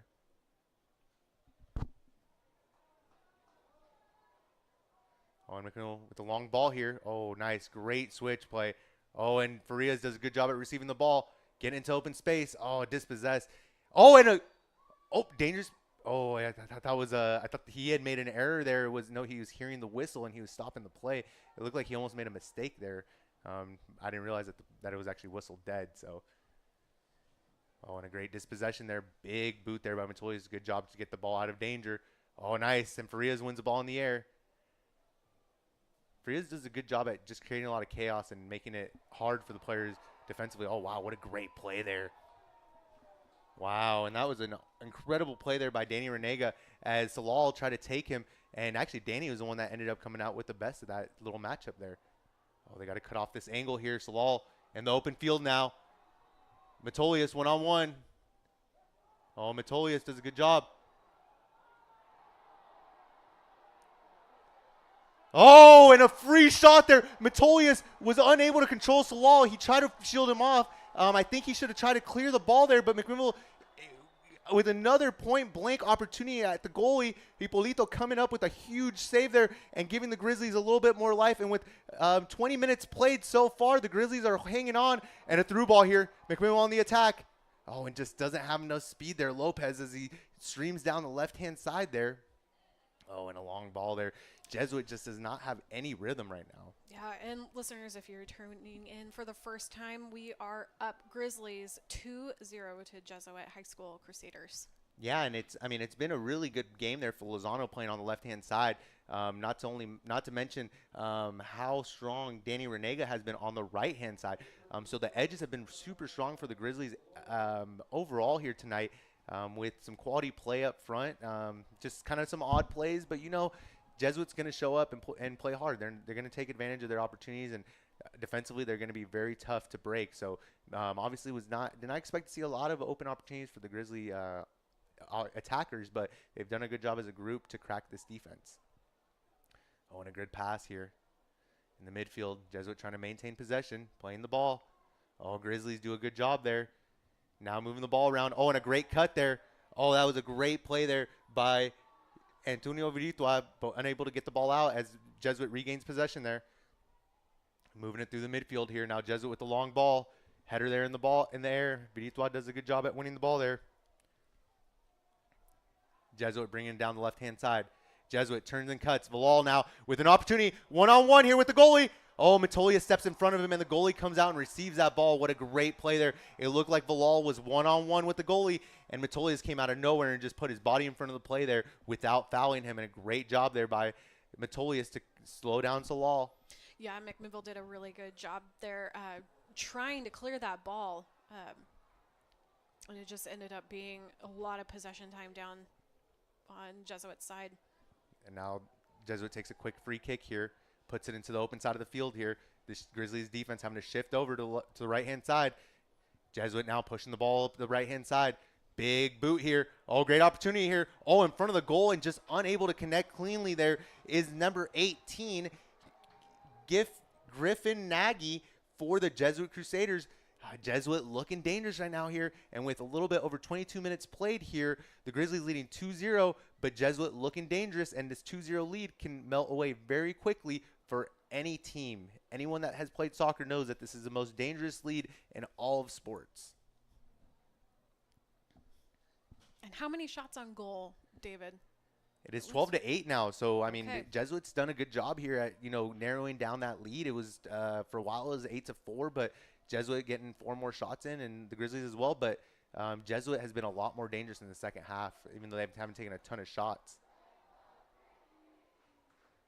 And listeners, if you can hear that chanting, "Let's go Grizzlies," that is about, I'm going to say like 80%. I think I said 75 before. Oh, dispossessed. Oh. Through ball here. Salal.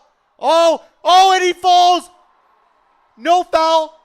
Wow, what a play there as Adan came in support on the defensive side. Salal was one-on-one, was about to shoot the ball, dispossessed, fell looking to draw the penalty. The referee did not take it, and what a great play there as McMinnville needs to wake up here because it is only getting more and more dangerous as time is clicking off, and the Grizzlies haven't secured this win yet. Oh, and a great play here. Oh, Jesuit, oh my goodness, Jesuit fighting for the ball, but the Grizzlies doing a great job there at dispossessing in the midfield, sacrificing their bodies, throwing themselves, and just clearing that ball out. Yeah, I think that goalie really wanted to boot that ball farther, but this wind is not on his side. Yeah, I mean, now you have Edwin back here. He's playing defense. They just moved around. I think they took out one of the attackers and moved someone else into the defense. So let's see if that shores up the defense right now because that's what's been hurting them right now. Oh, and they break away. Edwin, unable to receive. Oh, keeps possession somehow. Oh, and a great through ball there. Farias takes a cut. Farias down the sideline. Oh, Farias into open field. Oh, good job there. And dispossessed there, but does a good job at forcing 2 Jesuit defenders to have to stop him there. Grizzlies doing a good job here. If it takes 2 defenders to stop you, you're doing something right. Oh, and a great turn there. Oh, no, dispossessed. Great job there by the defense. Oh, and a long ball here. Oh, Jesuit does a good job at receiving that ball, staying calm. Oh, nice. They're working together, though. I will say Jesuit's working together. McMinnville's doing a good job at intercepting passes like that, but they're doing a good job at working together. Oh, and Adan down the sideline here. Adan now in the open field. Adan, one. Oh, and just a keeper to beat the keeper. Gets his hand up and stops him with 25 minutes played so far. Adan comes all the way from the defense and puts a shot on the frame, and the Jesuit goalie had to get his little mid up there. He did. I think he passed by 3 different Jesuit players, David. That was incredible. He just steamrolled down. Yeah. Yeah, no, there was no slowing him. No, but we can take a breath. Whew. Oh, my goodness. The action here. The Grizzlies finally turning it back on here. And with 25 minutes played so far. Corner for McMinnville. Oh, settling it down. Just unable to get his foot over that ball there is Nicholas Lozano. Nicholas Lozano shooting that ball over the goal there. Yeah, but I like the fact that we're spending more time down here in McMinnville territory.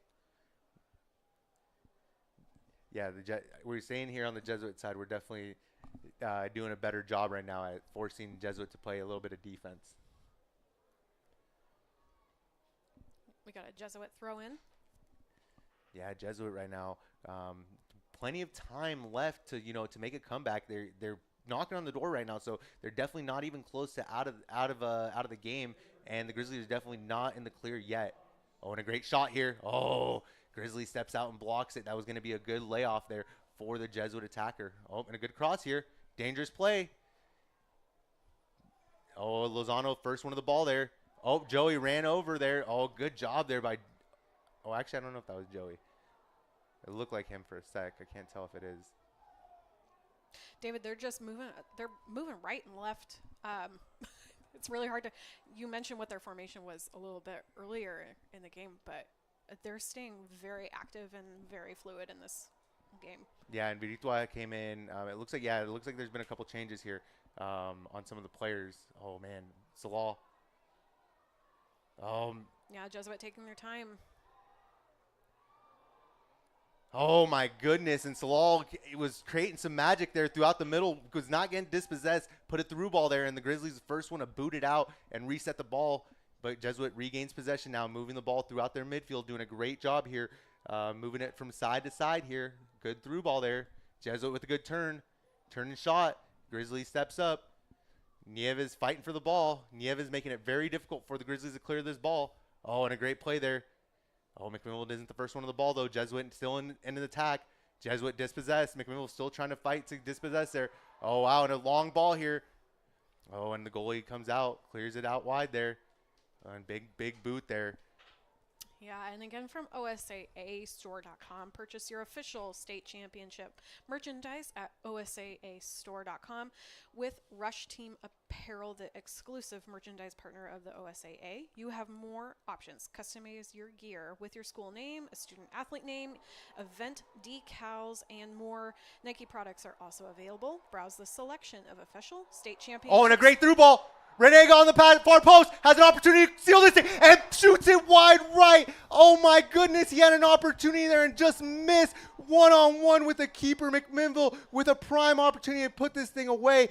Gives it right back, and Salal now on the attack, finding Nieves. Nieves doing a good job playing with his back to the goal. Oh, and a great through ball here. Oh, and a great dispossession there. And yes, right now, Jesuit still staying strong right now with Valal here attacking. Oh, and a great little move there, but McMinnville done a good job clearing it. Yeah, no, we'll continue saying after all that excitement that OSAAstore.com Nike products are also available. Browse the selection of official state championship merchandise at OSAAstore.com. And Cooper with the ball, cross, oh wow, and a goal for Jesuit. The Jesuit crowd erupts, and a great opportunity there. And for the last 15 to 20 minutes, I have just seen Cooper Cardwell doing a great job at moving the ball around, and he puts a great cross and gets him the goal there. And now the Grizzlies with 30 minutes played, they're leading 2-1. Jesuit with the momentum here. Yeah, and the fans don't like that, David. Yeah, no, I mean, it was a great play there. It was really play. Great. Cardwell has been playing very well. It's just, as you were reading that ad, I was just watching him streak down that left-hand side. He's been in just great rhythm here, and the Grizzlies now finally turning it on with the possession. Oh, Matoyas dispossessed. The Grizzlies having a fight through the middle there. Oh, and a quick turnaround here. Now Diego with possession. Diego looking to step into a shot. Salah. Oh, wow, almost takes the defender there. Doing a good job here. The Grizzlies are at keeping him at bay, but they can only keep him at bay for so long. He will get an opportunity tonight. Oh, and a good corner kick there. Does a good job down the sideline. The Jesuit Crusaders have a little bit of life in them right now. Yeah, we're looking at 11 minutes left. Grizzlies 2-1 Crusaders. Yep, and a free kick here. Corner kick. Oh, in the air. Jesuit, first one's on the ball. Oh, and it goes out of bounds there. Dangerous play. Oh, the Grizzlies with 30 minutes played here, only leading 2-1. and Jesuit with all the momentum and a fantastic goal there, and a just incredible cross by Cooper. Cooper did such a good job there at putting that ball where it needed to go.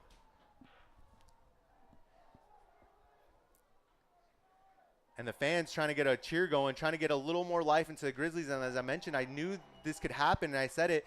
You cannot let a 2-1 lead get you too confident because they're only one goal away from tying it up. Jesuit there thought it was their ball. It is a McMinnville free kick. Oh, and a good pass there into the open field. Too wide, too long. Oh, now very dangerous here. McMinnville on their heels. Oh, and a great cross there into the open field. Big cross here. Ippolito comes out, does a good job receiving that ball, stifling that Jesuit attack. McMinnville now with 31 minutes played, leading 2-1 here in the second half of the OSAA State Championship with a long shot here. Dangerous. Ippolito, does a good job at receiving that ball, staying calm, picks it up, and looking to clear it out here. Yeah, kind of letting this time run down. Letting his team kind of settle down too. Yeah, and it's been crazy because he couldn't get that ball cleared out. And again there, Jesuit winning the 50-50s right now. This is part of what, made them successful. Oh, and I don't like it when they let that ball roll out of bounds. It lets Jesuit reset their defense. Okay, good throw in there. A McMinnville throw in again. McMinnville audience getting louder. Yeah, and they got a big contingency here, so I have an opportunity with a turn here. McMinnville on the attack. McMinnville picking up their head. Oh my goodness, and just unable to connect with Joey there. That is number 13, just unable to make that last play in the final third, and that was Abram. Abram with a goal earlier, somehow, some way. Jesuit gets away there again. Oh, and a big long ball here. Diego receives the ball, does a good job at winning the ball first. Metolius with a big clearance, puts it out of bounds. McMinnville resets the play here, still on their attacking third. Jesuit bringing it down the right-hand side now, trying to bring it down the sideline. Jesuit brings it down the sideline, makes a turn. Doing a good job moving it within the midfielders. Big ball here. Ippolito coming out. Oh, and Salah trying to dispossess Ippolito, but Ippolito doing a good job at staying focused there. Big turn here. Valal, it's Valal. I'm sorry, I keep on saying Salah. It's okay, David. Good turn, excited. good turn. Oh, good job there. Oh, and that's a foul there. On. Yep, and Jesuit? that's a card. Yeah, that's a card. I don't think it's going to be another red, but definitely yellow. Number 19, so we have a substitution. The clock has stopped at 8:04. Grizzlies up 2-1 to the Jesuit High School Crusaders. Yeah, I know. I mean, and especially for the Crusaders being down a player right now to only be trailing 2-1, just really incredible here what they've been able to do in this half.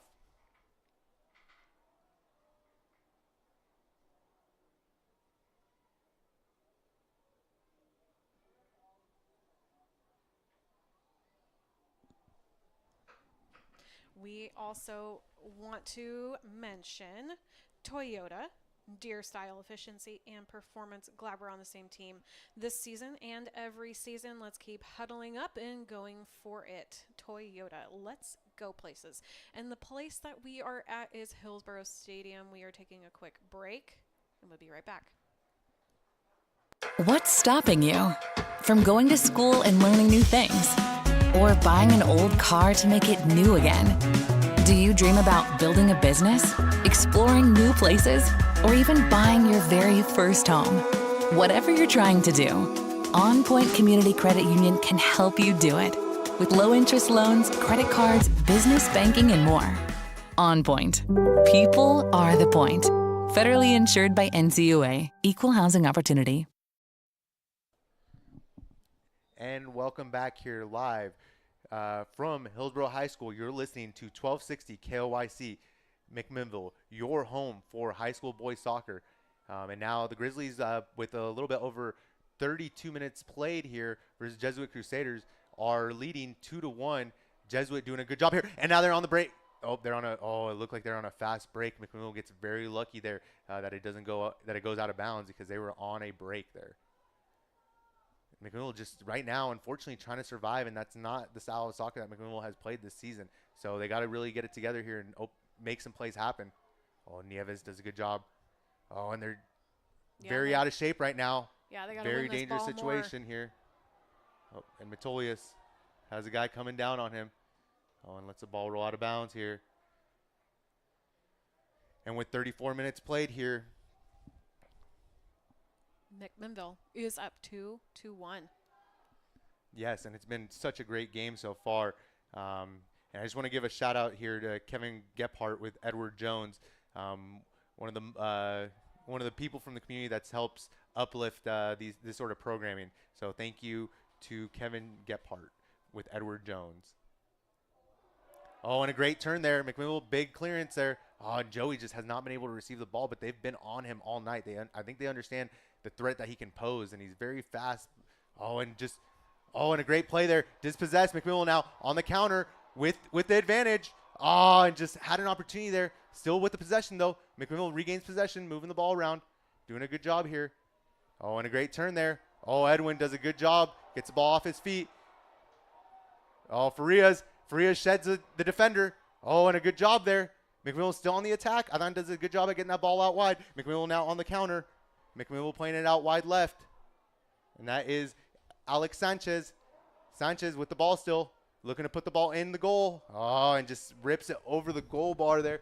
And it was a goal kick for Jesuit Crusaders with 34 minutes played here in the second half. McMinnville Grizzlies leading 2-1. And we have a substitution on the field for Jesuit with about 5 minutes left in this second half of the boys soccer 6A final. Yeah, and I just want to give a shout out to Rip and Trick. I went out there today and checked out their card shows. A great little spot. Rip and Trick off of Highway 99 there in McMinnville. Definitely worth a check if you're a hobbyist, if you got like collecting Pokemon cards, sports cards, whatever it is. And now Jesuit on the attack here. Lalal with possession on the sideline. Ooh, tries to nutmeg the defender, and the defender does a great job at preventing that and doing just a great job right now. The Grizzlies staying focused, regaining this focus now for the end of this game. Yeah, they're really settling down. They are starting to win all those 50-50 balls. Oh, and a big cross here. I haven't seen Cooper get involved as much in the second half now either. Oh, and a great turn. Oh, my goodness. The Grizzlies somehow, some way stopped that, and that was just an incredible turn and shot there by the Jesuit Crusader there. Not getting back up here. Let's see what happens. Oh, stop the time finally. And with 4:43 to go here, we have On Point Community Credit Union as the title sponsor of the OSAA State Championships. On Point does everything it can to help our team and community get ahead. On Point delivers the local banking and lending its members need to reach their goals and make more possible. Visit On Point at onpointcu.com. On Point is federally insured by NCUA, Equal Housing Opportunity. And we're back to the action. Jesuit, I believe, has a cramp. Yeah, it's hard to tell. And that's Henry Vanderhoff. He's been a soldier for them out there tonight. And with 4 minutes to go here, he's stepping off the field. Let's just hope that it's just nothing serious. And if they need him to come back on, he can come back on. He's been a key player for them all season. So let's see what happens here as the Grizzlies have 4 minutes left to this 6A 2024 6A Boys State Championship game. And the Grizzlies just have played a great game, got a great start, but now the Jesuit Crusaders getting a great ending to this game. Yeah, I will say, too, it is really good to see players getting off on their own steam. That's really good to see. Yeah, it's always scary when you see that. Oh, nothing there. Grizzlies unable to clear the ball here. Bilal. Oh. Now they are. Fight. With the dispossession. Oh, great dispossession there. The Grizzly defender trying to put the ball through. Oh, and a great through ball there to Farias. Farias get in front of the goalie. Oh, the goalie had to slide to even get to that ball. Wow, what a save there by the goalie. The goalie making a great play on the ball. And Farias there does a good job at extending that defense and forcing him into bad position here. That'll be a McMinnville ball. That was an incredible save there by the goalie. The goalie came out almost to, the 30, 40-yard line there. So about, 40 yards from his goal box minimum at least. able to slide with all this rain. It's still coming down out there, folks. Yeah, he's very talented on the ball, has very good ball skills. And just 3 minutes left here. Grizzlies leading 2-1. Also leading the shot advantage, 14 shots to Jesuits 9, but Jesuits 9 have been very dangerous, and they've had about 5 shots here in the second half, so they've stepped up their ability to attack here in the second half. And McMinnville audience is stepping up there, cheering. Yeah, I mean, Let's you can go feel, Grizzlies. you can feel the energy in here right now. As there's still a lot of time. I'm definitely not comfortable yet, but you can feel the Grizzly fans getting excited, and there's definitely no doubt why. They're leading 2-1. Jesuit down a player from an early red card here, and now the Grizzlies trying to keep Jesuit at bay. Oh, and a quick layoff there. Adan clearing the ball up. Does a good job at getting the ball up the field there. Oh, good through ball there. Oh, nice. McMinnville now on the counter. McMinnville, does a good job here. McMinnville staying dangerous.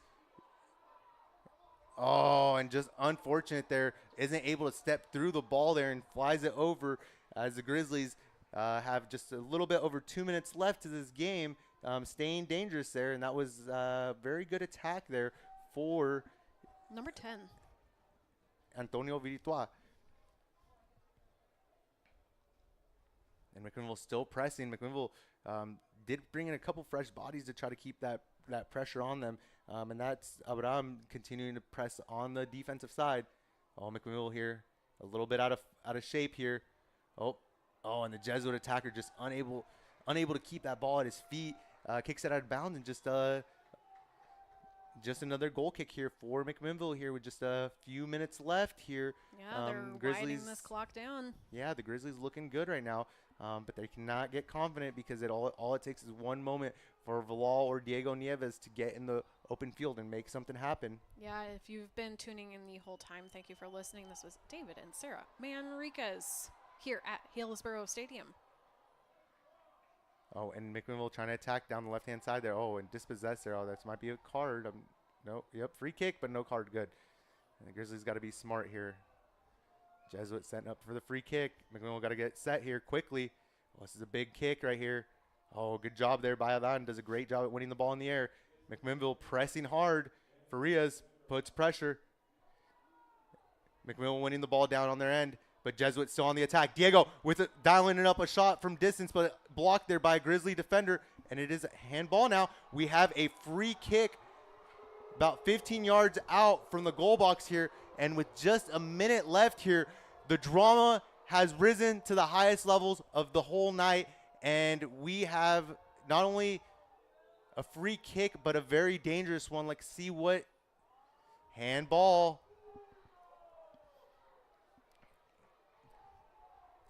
Ball is placed at about the 20-yard line. And Vilal is waving off his guy. Vilal wants this shot. You got Dominic Borny. I'm not sure how to say that. I apologize. He's stepping up to the ball, but it looks like this is gonna be a shot for Vilal. You got to go down shooting. Shot. Oh, and a goal! And a goal! It is all tied up with 58 seconds to go. Vilal dialed it up, and as I mentioned earlier, it only takes one moment, and the Grizzlies got to reset here because there is still time left in this game, and it is not over yet. Tied 2-2 with 58 seconds left in the second half, and the Grizzlies now have to counter. They have to counter. Goals can be easily made after a goal. An incredible shot there. What a great free kick.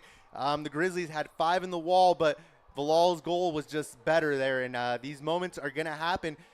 There's no surprise. I didn't think this would be an easy one for the Grizzlies, and definitely not when you're sitting back trying to just milk a lead there. But the Grizzlies now having to play a little bit of defense now on the counter. McMinnville on the counter with a few seconds left in the clock. McMinnville through ball. Farias with an opportunity. Farias cuts in. Farias gets through. All gets knocked over, and that is a free kick there from about 25 yards out. The ball's loose. The ball is loose. McMinnville takes a shot. Oh, and McMinnville with a quick free kick. Oh, and a goal and another throw in. McMinnville did a good job there at taking a quick free kick, and it was very heads-up play. They almost had a shot. Jesuit all swarmed to the ball and ended up blocking that. Let's see if McMinnville can get this free kick. Oh, and a great cross all the way on the back post. Oh, McMinnville unable to win that. And this thing is going into overtime. Yes, Sarah, what are the rules for overtime? Overtime, if the game is tied at the end of the regulation in about 2 seconds, during playoffs or state championship matches, overtime rules consist of 2 10-minute halves played in full, not a sudden death or golden goal. If the match is still tied, after those 2 overtime periods, the game moves to a penalty shootout. So we're looking at more soccer. Yeah, and I mean, Jesuit is ecstatic down there. They cannot believe it that they were able to pull off last-second tie there. The Grizzlies giving up an unfortunate foul, really just a really unfortunate foul on a handball that was a little bit questionable, yes, but it was a handball nonetheless. The Grizzlies now tied up and going to go into this overtime with 2-minute halves, 2 10-minute halves, sorry. And Sarah, what happens if that ends in a tie? What happens if two 10-minute halves end in a tie? Yeah, we're going to penalty kicks, David. Yep. Yeah. And just like 2006. Yep. And unfortunately, the Grizzlies finding themselves in a situation now where they are in a dogfight of a game. Jesuit doing a great job here at making this game very difficult for the Grizzlies. Spreading this game out into overtime. Didn't look like it for a while. It looked like Jesuit, was dejected. They had a couple red cards. Their energy, their body language started to drop. But as that half kind of wore on, you saw different players for that Jesuit team step up. You saw Cooper Cardwell step up. You saw him get involved in the attack. You saw Bilal all of a sudden looking dangerous. He was getting the ball, making moves up the field. Henry making plays, as well as Diego Nieves. He also was getting involved. So it was just kind of a team effort there, Sarah. They just turned the tide. They ended up with more possession and were winning those 50-50 balls. They did, and they've had about 5 minutes of huddle time before we start our overtime here at Hillsborough Stadium with McMinnville Grizzlies, Jesuit High School Crusaders. If you're just tuning in, thank you for listening to KLYC 1260 or at yamhilltoday.com. Yes, you're home for McMinnville soccer. Just an incredible game here so far, and just extends a little bit longer here. The night gets a little bit longer as we go here into this overtime. Sarah, what do the Grizzlies have to do in this overtime to ensure that they can close it out and win it in the second half? I think they needed to win more of those 50-50s balls when it's in the air. They were starting to do that. They missed those opportunities in the first half of the second half, and they started to pick that back up. I really think that, Jesuit just kept more possession too. So like while McMinnville was starting to win those balls, they were still down at the Jesuit side. Yeah, and I mean, to me, the biggest thing that stands out is I can look at the Jesuit side. I can point out the playmakers on that side. Yes. In the second half of the game, I didn't see very many guys outside of Alan being involved in the attack. He had an opportunity down one-on-one. I mean, the biggest key to this game so far has been Fox Mason, where he came out and made a ton of plays on the ball, even one-on-one plays. I mean, even down there in that last moment where we got that last free kick, that set piece ended up getting taken quickly, and it was blocked. So, Jesuit's got to feel really confident going into the second half, knowing that they're dominating the game. And for the listeners tuning in, not looking at a roster, Fox Mason for Jesuit, that is the goalkeeper. Yes, the goalkeeper. He's been number 0. Yeah, he's been the anchor for that defense all night. The defense has had, let some opportunities go through, but he does such a good job. Yeah, he's just done a great job here. Jesuit is coming up onto the field, very excited. And I mean, like I said, not very excited. No, McMinnville Grizzlies, the McMinnville Grizzlies. Right now they went from thinking they were going to win this thing to now having to perform in overtime, and it's not going to be easy here in these 10-minute halves. These bodies, they're dead, they're tired. Everyone's played the whole game. Jesuits played down a couple players, but they've made it look as if they've been just equal the whole game right now.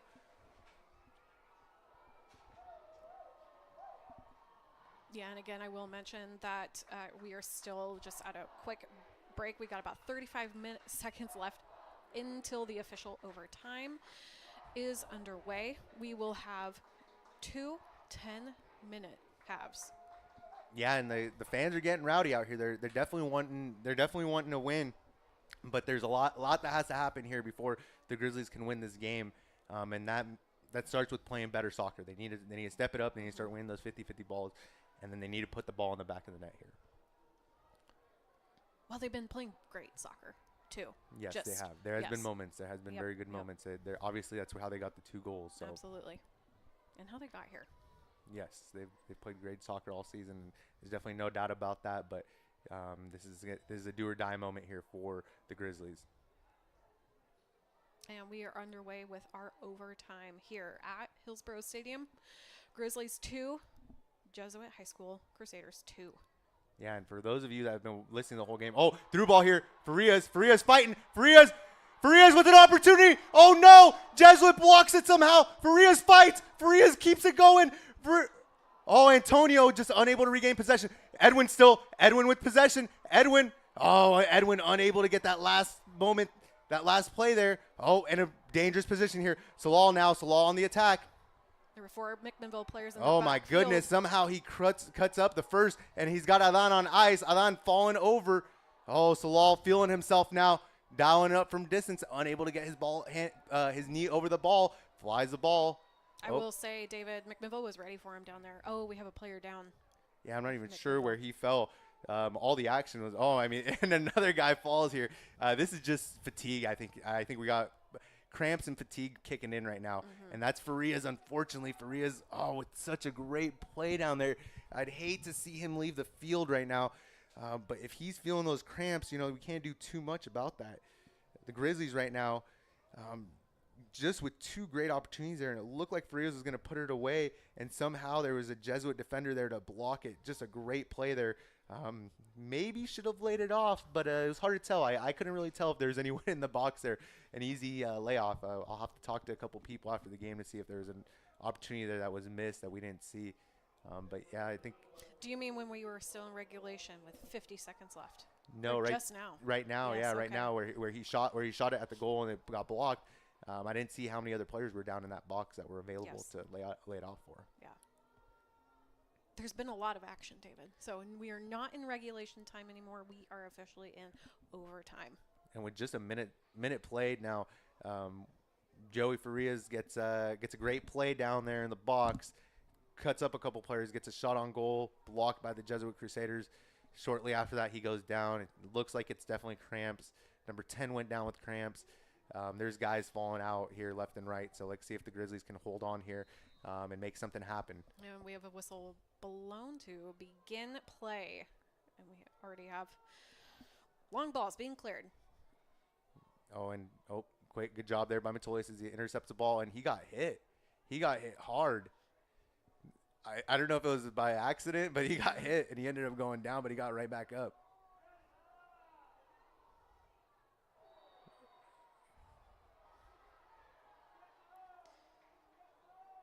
We have another Jesuit player down. Is that a foul, David, or just? Yeah, it was a foul against Jesuit. Okay. The person that committed the foul went flying. He's just getting back up. Got it. Okay. And with 2 minutes played here in the first half of overtime, the Grizzlies tied up 2-2 to the Jesuit Crusaders. Yeah, we have a lot more soccer left to play. And the Grizzlies turn. Grizzlies unable to maintain possession there. Dispossessed. Now Jesuit on the attack. Jesuit looking dangerous. Nice. Good clearance there. Plays it right to a Grizzly foot.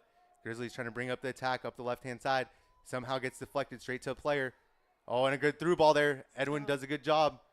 The Jesuit defender has to clear it out. Yeah, he just didn't have any McMinnville players for him.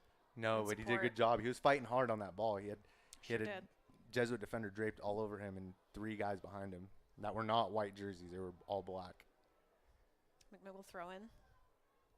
Still on the sideline. Long ball there by Metolius. One there by the Jesuit Crusaders. No one was even near that cross. And McMinnville needs to do a good job here at bringing the ball down and gaining possession because it is bouncing around. And this is favoring Jesuit style right now. And big clearance here.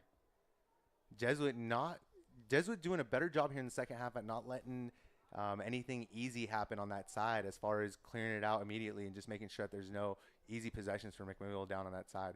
McMinnville here turns. McMinnville looking to make a play. Oh, the attacker with the player on his back. Adan does a good job at getting the ball down the field. Dispossessed there. The Grizzlies fighting hard. Oh, and McMinnville wins the ball again. Gets it down the field. Renega. Oh, and they call the foul as the Grizzlies were attacking down the right-hand side. That was an advantage. Number 10. 1, 2, 3 players were down. We still have a Jesuit player down. Vanderhoff. Yeah, I see Stretching. Vanderhoff has got the calf stretching. He's on the ground, though, and then we got someone else down there in the midfielder. That's number 13. That is Cooper Caldwell now, also stretching out. I mean, these guys' legs are dead now. They are giving it everything they have. There is not a guy out there that's not fighting his heart out right now for either team. The Jesuit Crusaders have done a great job tonight. Absolutely. We did have stoppage time, or not stoppage time, but the clock stopped. Yeah, well, it is a stoppage time in this True. in high school soccer. Instead of adding time at the end of the game, they just make sure to stop the clock. So yes, it is essentially stoppage time, but a little bit different. They have a continuous clock, and then once that clock runs out, it's over. From overtime, and then we move into penalty kicks. Yes, but we have a little ways to go. Yeah, we're just barely halfway through the first half of this game, of this overtime period. Oh, and we have Metolius down. This is not good. But play continues. We haven't stopped. And Jesuit isn't going to stop play. They're not worried about it. They're going to keep on playing until a ref makes them do something.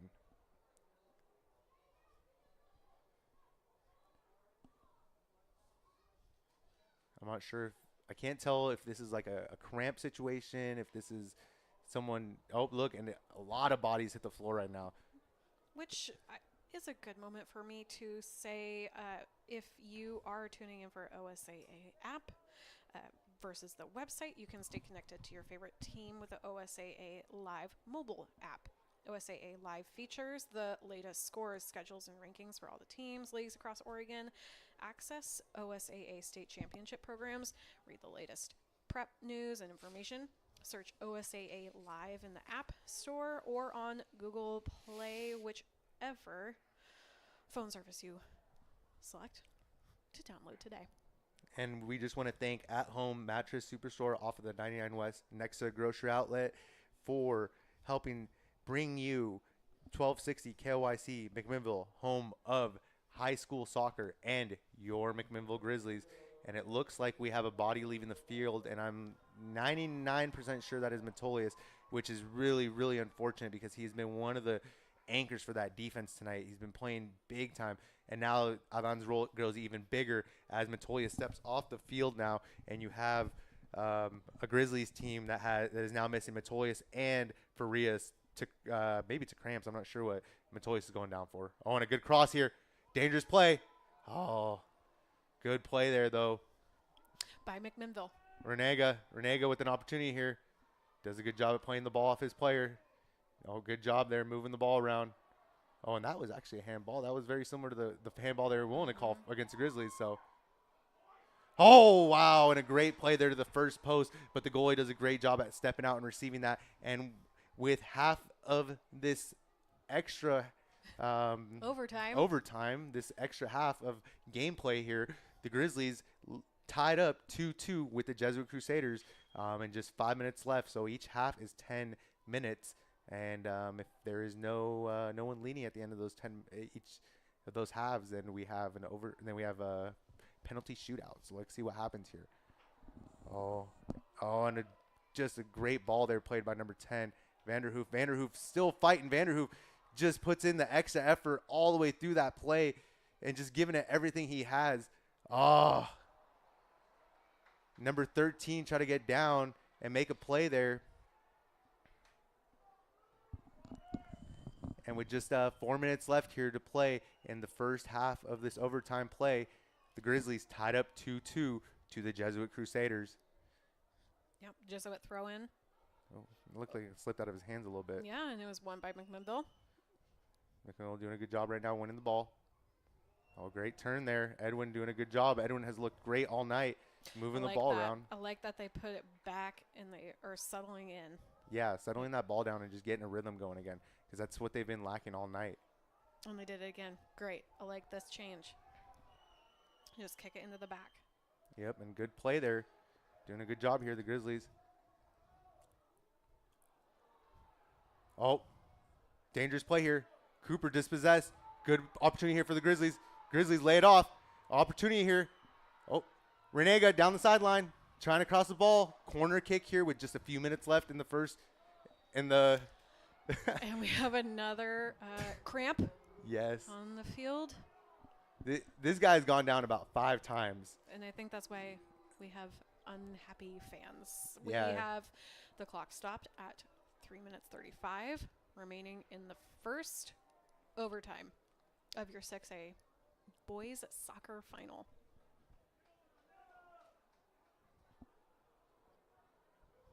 It's a good time for all the players to stretch, actually. Yeah, I mean, almost every Jesuit body is hitting the floor right now. McMinnville is tired, but they've ran a little bit more of a rotation. They've had actually quite a few guys come in and out of this game. So let's see what the ref does here, because the ref has got to make a decision. Either these guys got to come off for injury, or you got to keep the game going. But this is becoming an issue right now, and the referee needs to make a decision here. Either he's a good player, or he's got to come off. They need it. Yeah, He's signaling. Yeah, and this decision needed to be made way before. He's waiting for the players to make a decision. He either needed to call in the medical staff right away, or he's letting this thing run way too long. This is just far too long. Yeah.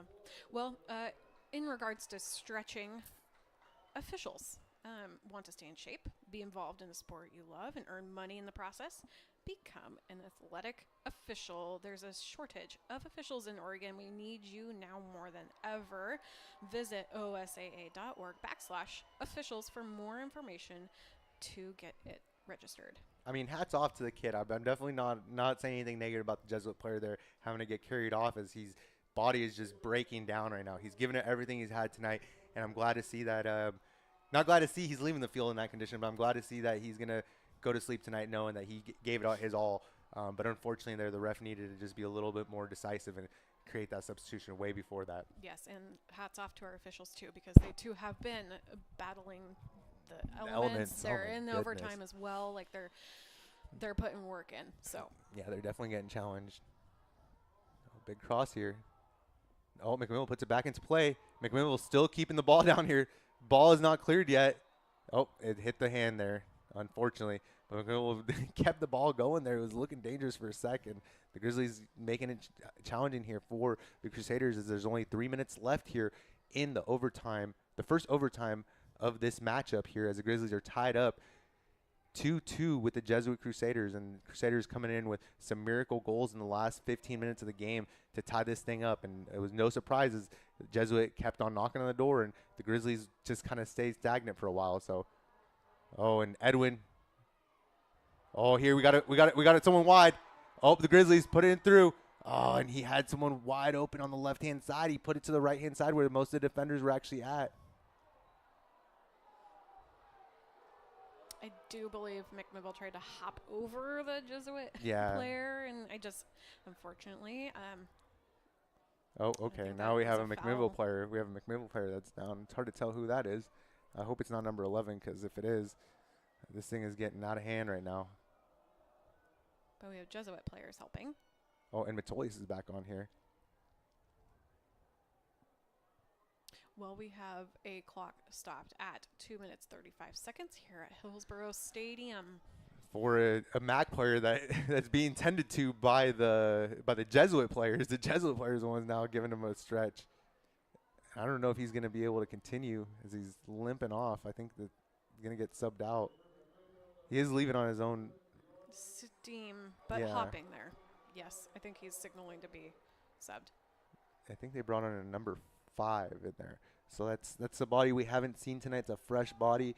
That is Truett Borland. So Truett and Truett playing defense, and it looks like they have just a primary point of attack here with Edwin Isaiah. Through ball there. Oh, McMinnville saving the ball, keeping it in bounds. Big clearance here across the field. Dangerous play here. Oh, McMinnville first wins the ball, though. Getting the ball out wide. Doing a good job at settling down the play. With just 2 minutes left to play, they're getting up the field. Playing the ball through the midfield. Gets dispossessed. Oh. And now Cooper unable to connect. It's just, now this is just dead legs. These are just very tired bodies making mistakes that they wouldn't have made earlier in the game. But it's happening now with the bodies being so tired. Oh, and it steps into the shot. Oh, what a shot. Oh, my goodness. And somehow Ippolito ends up with the ball, deflects it, and Jesuit and McMinnville were both so tired. Neither team actually got into the box by the time the ball had fallen. And with just over a minute left here, the Grizzlies Grizzlies tied up with 2-2 in overtime with the Jesuit Crusaders. Oh, nice. The Grizzlies with an opportunity here. Pretty good free kick here. On the left-hand side now, on Jesuit's side of the field. Oh, good pass through there. McMinnville moving it through the midfield right in the center. Bringing it out wide right. Stepping into Jesuit's side now, making it dangerous. Oh, and a big cross. Oh, try to turn. He needs a body up there. Jesuit is not easy to push off the ball like that. And they're not prone to make mistakes where they don't get the ball. Yeah, we are really winding down here. We have about 50 seconds left of the first overtime. Yeah, and McMinnville trying to get a foul, but that's not happening there. And yeah, clearance down the field, but McMinnville has collected. Yeah, and Alan does a good job there. Oh, Alan does a good job there at clearing the ball. And just 30 seconds left here. His shoe came off. Oh, we got him down right now. Let's see what the ref does.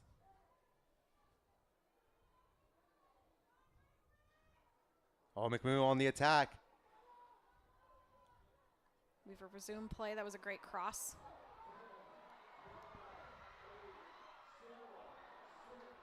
I believe that was with his left foot. It was a left shot on goal. Oh, wow. Yeah, 18. No, and I'm surprised because, okay, literally 4 bodies all went down at the end there, and the ref just let time run off when he's been stopping it. So I'm surprised he didn't stop it for a corner opportunity. Obviously, he didn't want a corner opportunity there, but, yeah, just an odd play there. Yeah. The Grizzlies now going into halftime of this overtime with just 10 minutes left here before a shootout. Sarah, did you see anything promising there from either side? Well, I will get to that, but thank you, listeners, for tuning into KLYC Radio 1260 AM or yamhilltoday.com. I saw a lot of stretching, a lot of laying down for both sides. I think we've got to really come back at this next 10-minute second overtime with the attack. Yeah, no, and especially at this point in the day where the bodies are tired, everyone's exhausted, everyone's giving it everything they have. The Grizzlies, there's guys over there laying for the Grizzlies, there's guys over there laying down for Jesuit. Everyone's just leaving out in the field. There's no surprise that this is what it's come down to. The Jesuit was never going to roll over and just give it to the Grizzlies, and neither were the Grizzlies. So it's been a great game so far. It's just been a fantastic matchup, just one for the ages, and that's what we expected tonight. The Grizzlies feeling the win towards the end of that that second half, but just seconds from the game being over, Jesuit does what Jesuit does, and they hit an incredible free kick, and that was just no surprise there. You get, like I said, you give Vilal or Diego one step, they're gonna put it in the back of the net against you. The Grizzlies had some opportunities there where they were able to stop them, not only the keepers but the defenders. But overall, Jesuit doing just a good job tonight here at staying alive and keeping it going.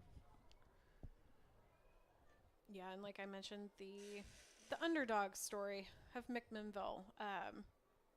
It's great to see. We have about 8 seconds before we start this second overtime of your 6A high school soccer boys final. Yeah, and it's just gonna be so interesting to see how each team comes out, because they both are just gassed. They're just barely getting back on the field right now. They're just both barely making it out here. It's like the first time I saw, though, McMinnville team did not come out celebratory. Like, they were very stoic, but now they've got their hands up. They're pumping just like Jesuit. Yeah, no, and I mean McMinnville played a lot better in that second half. They kind of got back to what they were doing. They had some opportunities, but now that they're a little bit tired, it's a little bit harder. Jesuits' defense is strong. They've kept their composure. But yeah, no, Jesuits definitely doing a great job right now, and the Grizzlies coming together here for one last moment of this 2024 season, putting it together here, just letting them know they got to give everything they got here in these last moments of the game, and we're ready to kick off here the second half of this overtime between the McMinnville Grizzlies and the Jesuit Crusaders, all tied up 2-2 as the Crusaders came up with two great goals there to close out the game. With 15 minutes left, they got back in the game. They were trailing 2-0 for a majority of the game, and then just in the final moments they get through and make something happen. Diego does a good job receiving the ball, puts it through. McMinnville right now trying to get the ball up. McMinnville not able to win it. Jesuit also having trouble bringing it down. Yeah, and I will mention again the high school, McMinnville High School motto: win the next play. So no matter what has happened or transpired, we need to win the next play. Yeah, no, that's definitely been, you can feel that's been the sentiment.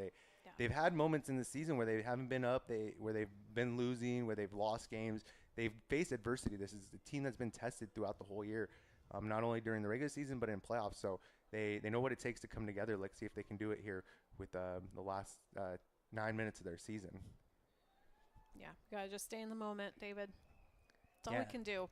Yeah, no, I mean there's been so many things that have happened in this game, and so many things have changed that everyone's just had to adapt to this game. No one would even imagine that this is how it would have played out.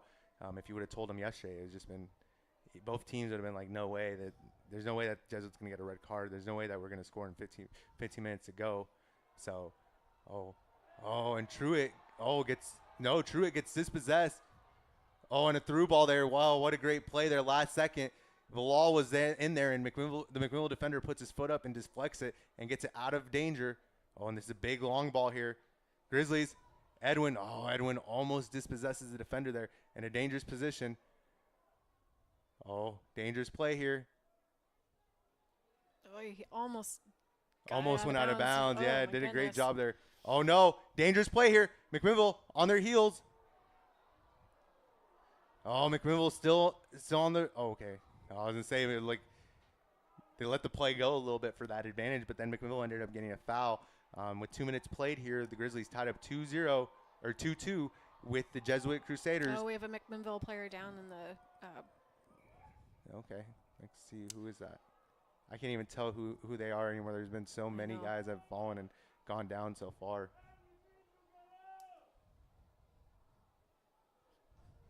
Well, I'll take a moment to say that OSAA digital ticketing, if we're looking into next year or any other sporting event coming up in winter and spring sports, the OSAA's going digital with Hometown Ticketing, the official ticketing partner of the OSAA. Access tickets for all first round through state championship finals via the OSAA website or OSAA Live app. Order your tickets in advance and present your digital ticket at the gate. Convenient, paperless, and easy to use.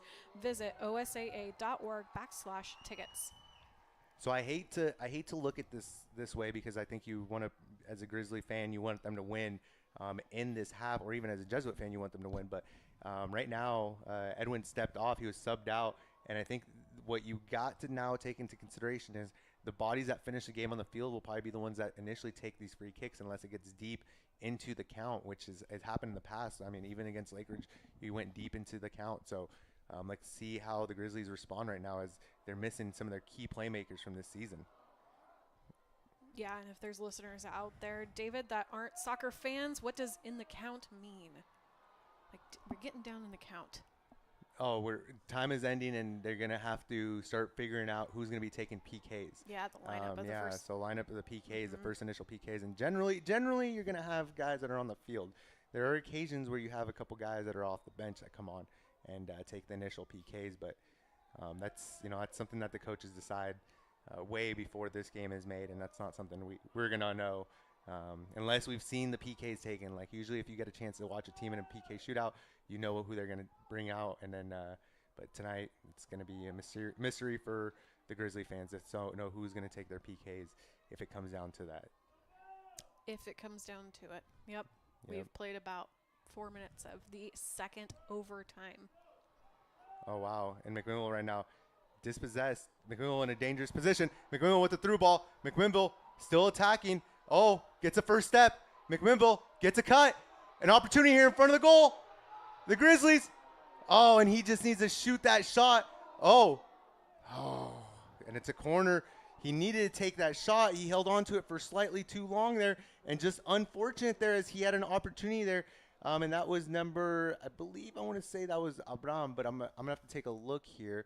There was a lot of chaos Bodies there. swarming. Yeah, there's too many bodies there. It's kind of getting crazy here. It's hard to tell who is and who isn't in a position to make a play right now. I think he made about 6 touches. Oh, and a good cross here. Dangerous. Oh, the keeper comes out, does a good job at getting his mid on there. Oh, McMinnville needs to win the ball in the air. Oh, no. Dangerous play here. McMinnville still fighting, though. Oh, and a good ball here. Has an opportunity to turn the ball. Doing a good job here. Oh, good through ball. Needs to get possession here. And then it's Abram. Abram takes the ball down the sideline. That is a free kick. Oh, wow, and it's just slightly out of the box. It's a great play there. He got taken out. He knew he had gotten beat, and that's a great play there by Abram. Does a good job at taking that first touch and getting into open space, forcing that foul there. The Grizzlies now, having played 5 minutes in the second half of overtime, tied up 2-2, but with an opportunity here. And Sarah, I don't know if you've noticed, but the shot count is getting narrower and narrower. Yes, We're getting close. It's 15-11 now. Grizzlies still leading it, but that 15 has been up there for a long time. So Jesuit creating more opportunities here as the Grizzlies get more tired. Yeah, Abram was slow to get up, and we are still working on it. Our clock is stopped at 5:25. I think we're talking about who's taking the who's passing the ball. There we go. Oh, Back and in they're action. they were trying to get a little quick little flick in there. Number 8. Number 8, number 8 doing a good job there at mixing it up and forcing a couple players into bad positions defensively there. Oh, and they play it all the way back here to the keeper. The keeper with a big clearance. That was a smart play there.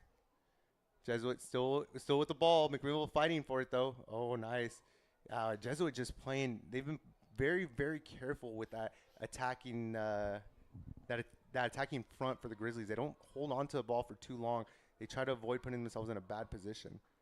And I see some bodies over there warming up for the Grizzlies. So let's see if there's any substitutions in the cards for the Grizzlies as there's only a couple minutes left here in the second half of overtime, tied up 2-2. McMinnville with the Jesuit Crusaders. And Hippolito here coming to collect the ball.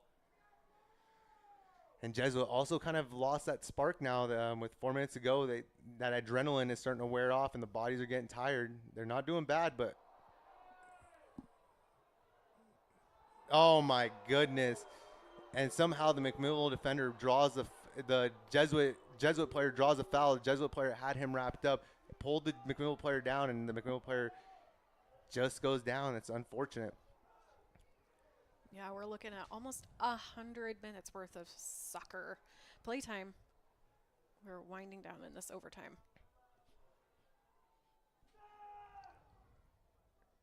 Oh, good turn there. Oh, Jesuit dispossessed. McMinnville going upfield. Oh, good job there by Jesuit, though, not letting it be easy for them. McMinnville still making plays, though. McMinnville player sheds 3 defenders, makes a play, gets into the open field. Oh, and great play there by Jesuit. Jesuit not giving up here, even in these plays. Oh, and a great sliding tackle there. Ball plays forward. McMinnville has an open player here on the right-hand side. Truitt doesn't play to Truitt. Gets it through, though. Somehow it gets through onto the left-hand side. McMinnville with an opportunity here. McMinnville with the step. Needs to get it off his foot.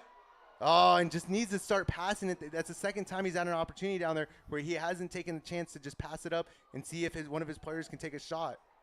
Oh, and good dispossession here. Bilal not giving up. Oh, McMinnville with a big boot here. Ooh. Right in the hands of the Jesuit keeper. That looked like McMinnville style, though. They won the ball in the air. It just held on to it too long. You're right, David. Yeah, and I mean they just don't have the legs here in the final third to make something happen either.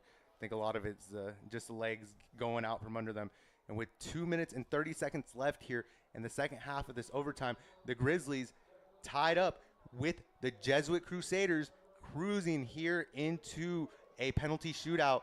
And the stakes going to be high right now, Sarah. Oh, they've been high, but they are higher. Yes. Yeah, no, Absolutely. I mean, with they being tied up 2-2, there's only really one thing that can happen now. That's going to be overtime. And a substitution here. Edwin comes on. Let's hope Edwin doesn't cramp up before this overtime period ends, because he left for cramps. We haven't seen Joey come back on, unfortunately, but he gave it his all too, just running towards every ball and fighting for it. McMinnville unable to get that ball cleared out. Yep. And just a minute left here. The Grizzlies now in a dangerous position. Jesuit attacking. Oh. Jesuit on the attack here down the left-hand side in McMinnville territory. Had to kind of readjust their throw-in. They got crept up a little too far. Oh, and Bilal still has the magic. Even when he doesn't have the legs, he's dribbling through 1, 4, 5, 6 players, 6 Grizzlies, and draws a foul and another free kick. The Grizzlies very sloppy there. No need for that foul. Bilal was working through McMinnville defenders. There was plenty of support there. No reason for that foul there. But just like I mentioned earlier, it just takes one moment of brightness from him. And right now he has an opportunity to seal the deal for the Jesuit Crusaders, setting up for the free kick. This time, no one around him. He's going to take this direct. There's not going to be a touch. He's going to take a shot straight at goal. The goalie is ready for this, but does not mean that he's not going to be able to put it in, as Bilal is definitely the most dangerous player out here right now for either team. 4-man wall for McMinnville. Bilal sets up, steps through, takes a shot, puts it right into the wall. Deflected McMinnville by still that needs to McMinnville clear it wall. out. Oh, wow. What a great play there. 30 And seconds left. They needed that. McMinnville needed that so bad. Yes, they did. And it looked like, you see Bilal step up there. It feels like deja vu again from that earlier goal he had to close out the first half. And with just 13 seconds here, McMinnville trying to hold on. Jesuit attacking. Jesuit in the open field. McMinnville clears it. And that's it. And McMinnville and Jesuit will go to a PK shootout here live from Hillsborough Stadium. And just want to thank KLYC McMinnville, your home for McMinnville soccer, for putting this show together here. It is 2-2 at the end of regulation, and at the end of overtime, we are headed into penalty kicks here, and let's see which side they go on. That will be kind of a big deal here, because Jesuit has a majority of the fans on the left-hand side, McMinnville a majority on the right-hand side. So there will be a little bit of energy released when either side can do something. So yeah, do you want the wind at your back or facing the wind? Because right now it's, I don't know. Yeah, it's it can be a factor. Yeah, without a doubt, it can carry the ball a little bit. So you might want to go against it. But it all depends on kind of how you've prepared throughout the season. Yeah, so we are looking at 5 players each to take a penalty kick. I'd like to also mention that On Point Community Credit Union, as the title sponsor of the OSAA State Championships, On Point does everything it can to help our team and community get ahead. On Point delivers the local banking and lending its members need to reach their goals and make more possible. Visit On Point at onpointcu.com. On Point is federally insured by NCUA, Equal Housing Opportunity. And just like in 2006, we're heading into overtime here. And historically, this matchup carries a lot of weight here. And the moment has just gotten bigger for these Grizzlies and Jesuit as well. Jesuit feeling the moment, really demonstrating a lot of emotion here in this game and demonstrating a lot of heart. They put on a sense of urgency there in the second half and ensured that they were going to extend this game, making this game go into overtime. The Grizzlies playing strong throughout the whole game. I mean, can't fault them for being in this situation now, as Jesuit is more than worthy and more than capable of winning this. And the Grizzlies now getting ready here to start this overtime. both sides just going crazy right now. So let's see if the Grizzlies can do this. Let's see if they're able to pull it off with just moments away here from the shootout to begin. Just an important moment here for every player out here. What they dream of, a lot of players know that Jesuit can be the team that you end up playing. And this is the reason right here. This is why they don't go down easy. They don't lack the skill. They definitely have the ability to do so. So McMinnville having to rise to the occasion here tonight and really getting pushed to their limits as Jesuit has been pushed. Yeah, and as we entered Hillsborough Stadium today, we were watching the wrap-up of the girls 6A soccer final, and Jesuit did take away the state championship. And so as one team exited, Jesuit boys soccer took the field, and we'll see. But the girls soccer final did not end in PKs. It just ended in regulation. And yeah, it's just a great ball club. Yeah, exactly. No, I mean, and we were watching another program. There's talking about the volleyball team winning state title, and then really the only team that can't win it this year now is the football team because they ended up in the other bracket, but they could have easily, had they ended up in the main bracket, they could have easily won it. You never know with them. They're always capable. So just been a wild year for Jesuit, obviously getting a lot of teams and a lot of athletes into the playoffs. McMinnville now the last two here. So last two of the fall, last teams playing. There's no one else here left. This is the last moment for the McMinnville Grizzlies, and last moment for a lot of these players. It's going to be interesting to see who is the kick takers here for each team. Obviously for McMinnville in the keeper, it's going to be Ippolito doing a great job today. I thought in my mind that coming into this game, Fox Mason, the keeper for Jesuit, had the edge, but after seeing how Ippolito played today, I have a lot of faith in him. So let's see if the Grizzlies are able to get it together here as the McMinnville Grizzly crowd starts going wild. They are just getting to their feet and getting loud. There is not a single person sitting here now. As if you are, you're sitting behind a wall of people, so you got to stand up and watch this. There's not a single soul that isn't terrified right now, and there's big movement now. There's big movement here as the bottom section of these stands start getting filled up and fans are moving in. They're filling in the empty spots close to the field, and they're just looking to fuel the Grizzlies with energy as they chant on, "Let's go Grizzlies." I do believe Jesuit is actually moving down onto this side, so we'll see how that goes in an influx into the McMinnville side. Yeah, it looks like they are infiltrating the McMinnville side a little bit there too. Yeah, I do see that. But you gotta see, the point of view is really good from where we are, David, in the press box. But I am not of a high vertical stature. I would have to move myself as well. Yeah, no, definitely. Yeah. Let's see who gets sent out first here. Ippolito gonna be first in the box. Jesuit taking the first PK here. Let's see who they send out. Crowd is on pins and needles, folks, at Hillsborough Stadium. First one step up is Diego Nieves, one of the key playmakers for this Jesuit side. No surprise at all, has been just phenomenal all season, hitting shots from 40 yards out. There's no question of his finishing ability. So yeah, the Grizzlies have a tall order here to manage as Diego Nieves steps to the ball. Readjust the ball.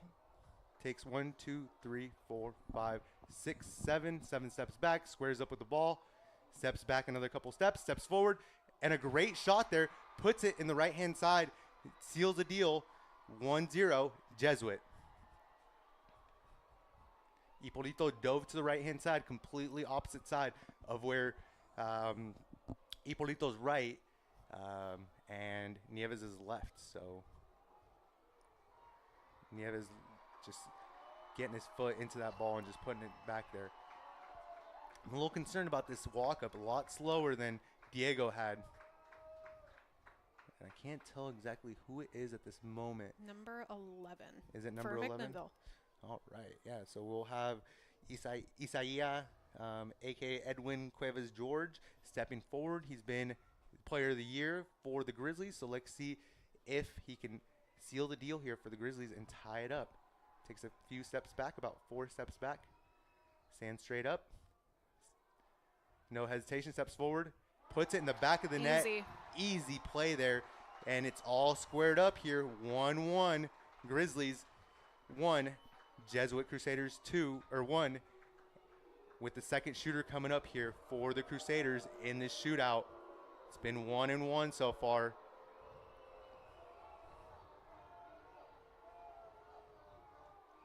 And Bilal stepping up.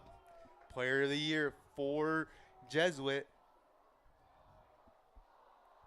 There's no one else.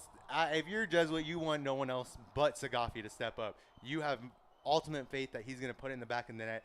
And I have no doubt in my mind that he's got a pretty beautiful PK shot. So, and just a little bit moment here. Equipment adjustment. Looks like he had his socks down all the way. The ref tells him to fix them. I mean, I don't know how much that affects now.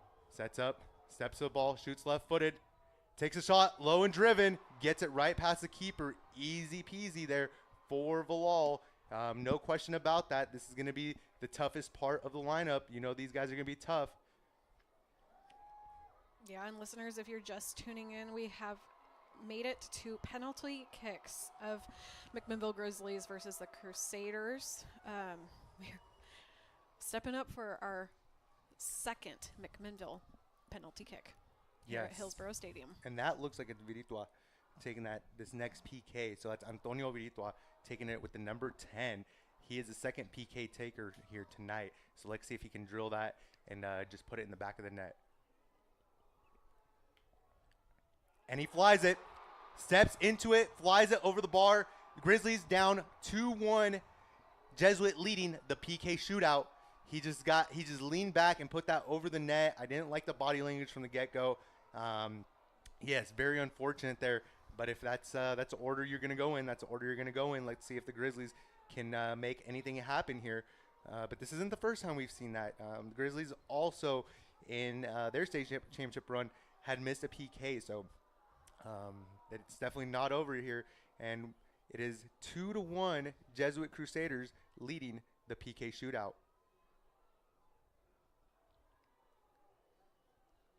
The Jesuit Crusaders stepping up. Ippolito getting big. Ippolito, and dives to the right side somehow. Doesn't get it. Wow. It looked like he was about to block it. He gets it right. It just got right past his hand. And now he's down. I'm not sure if he's hurt or if he's just struggling. Nope, he's going to get back up. He's not going to step out. He's going to finish this thing off. But he dove with everything he had there. And just unfortunate, but a great penalty taken there. Wow, that was a great penalty there taken by number 9, Dominic Bellori. And now McMinnville really needs to put this one away. They got to at least get one more on the board, because if they miss one more, it's almost over.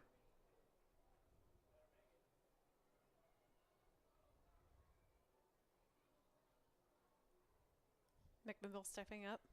Yeah. This is it. Yep. We set number 13. Oh, yep. So let's see what he can do here. Abram puts the ball down. Abram, the orchestrator of that first goal.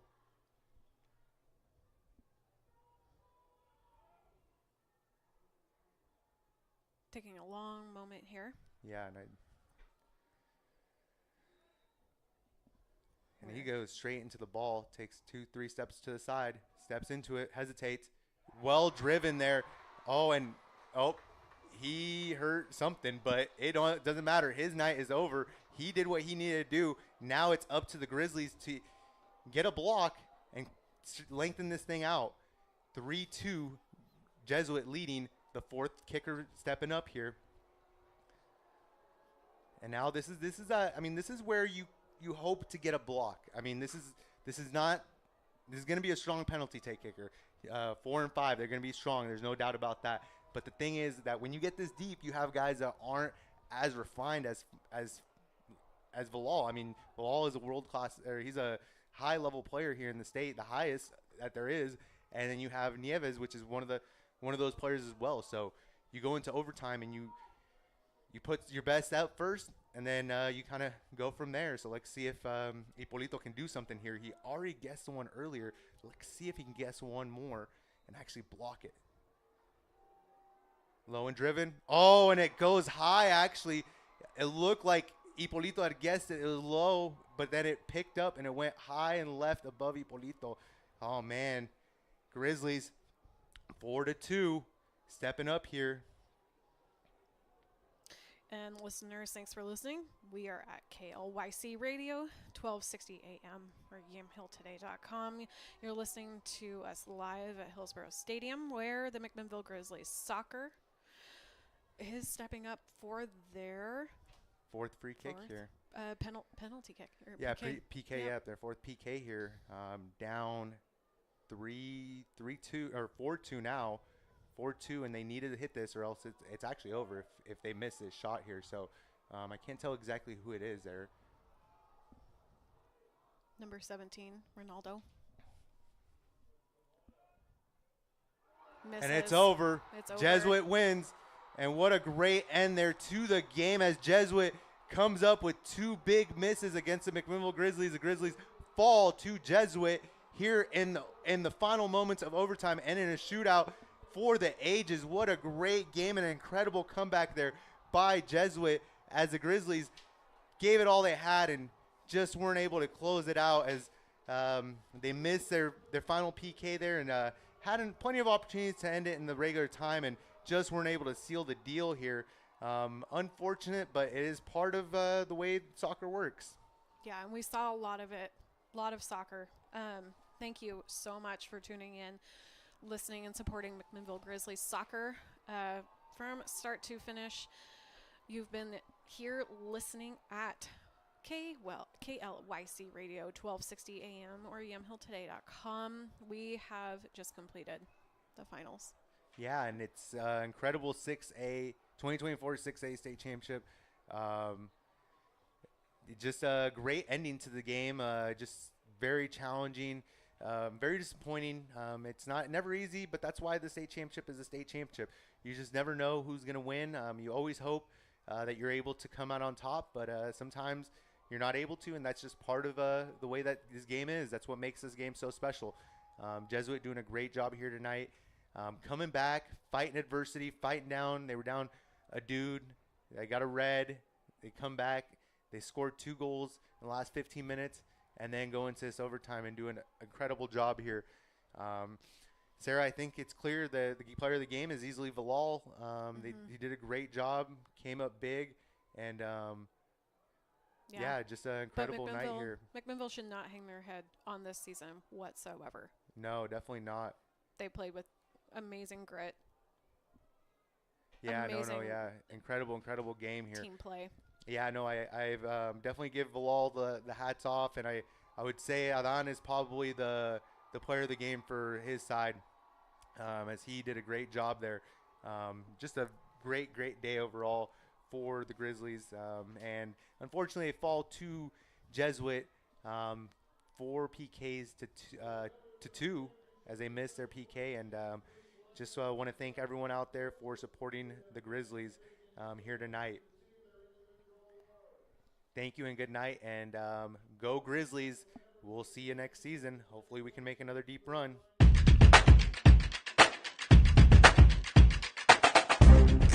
Thank you for listening to this OSAA On Point Community Credit Union State Championship event. Serving more than 563,000 members, On Point Community Credit Union is the largest locally headquartered credit union and is the proud title sponsor of OSAA State Championships.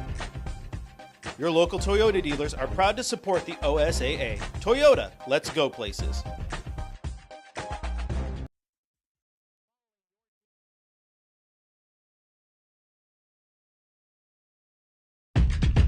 What's stopping?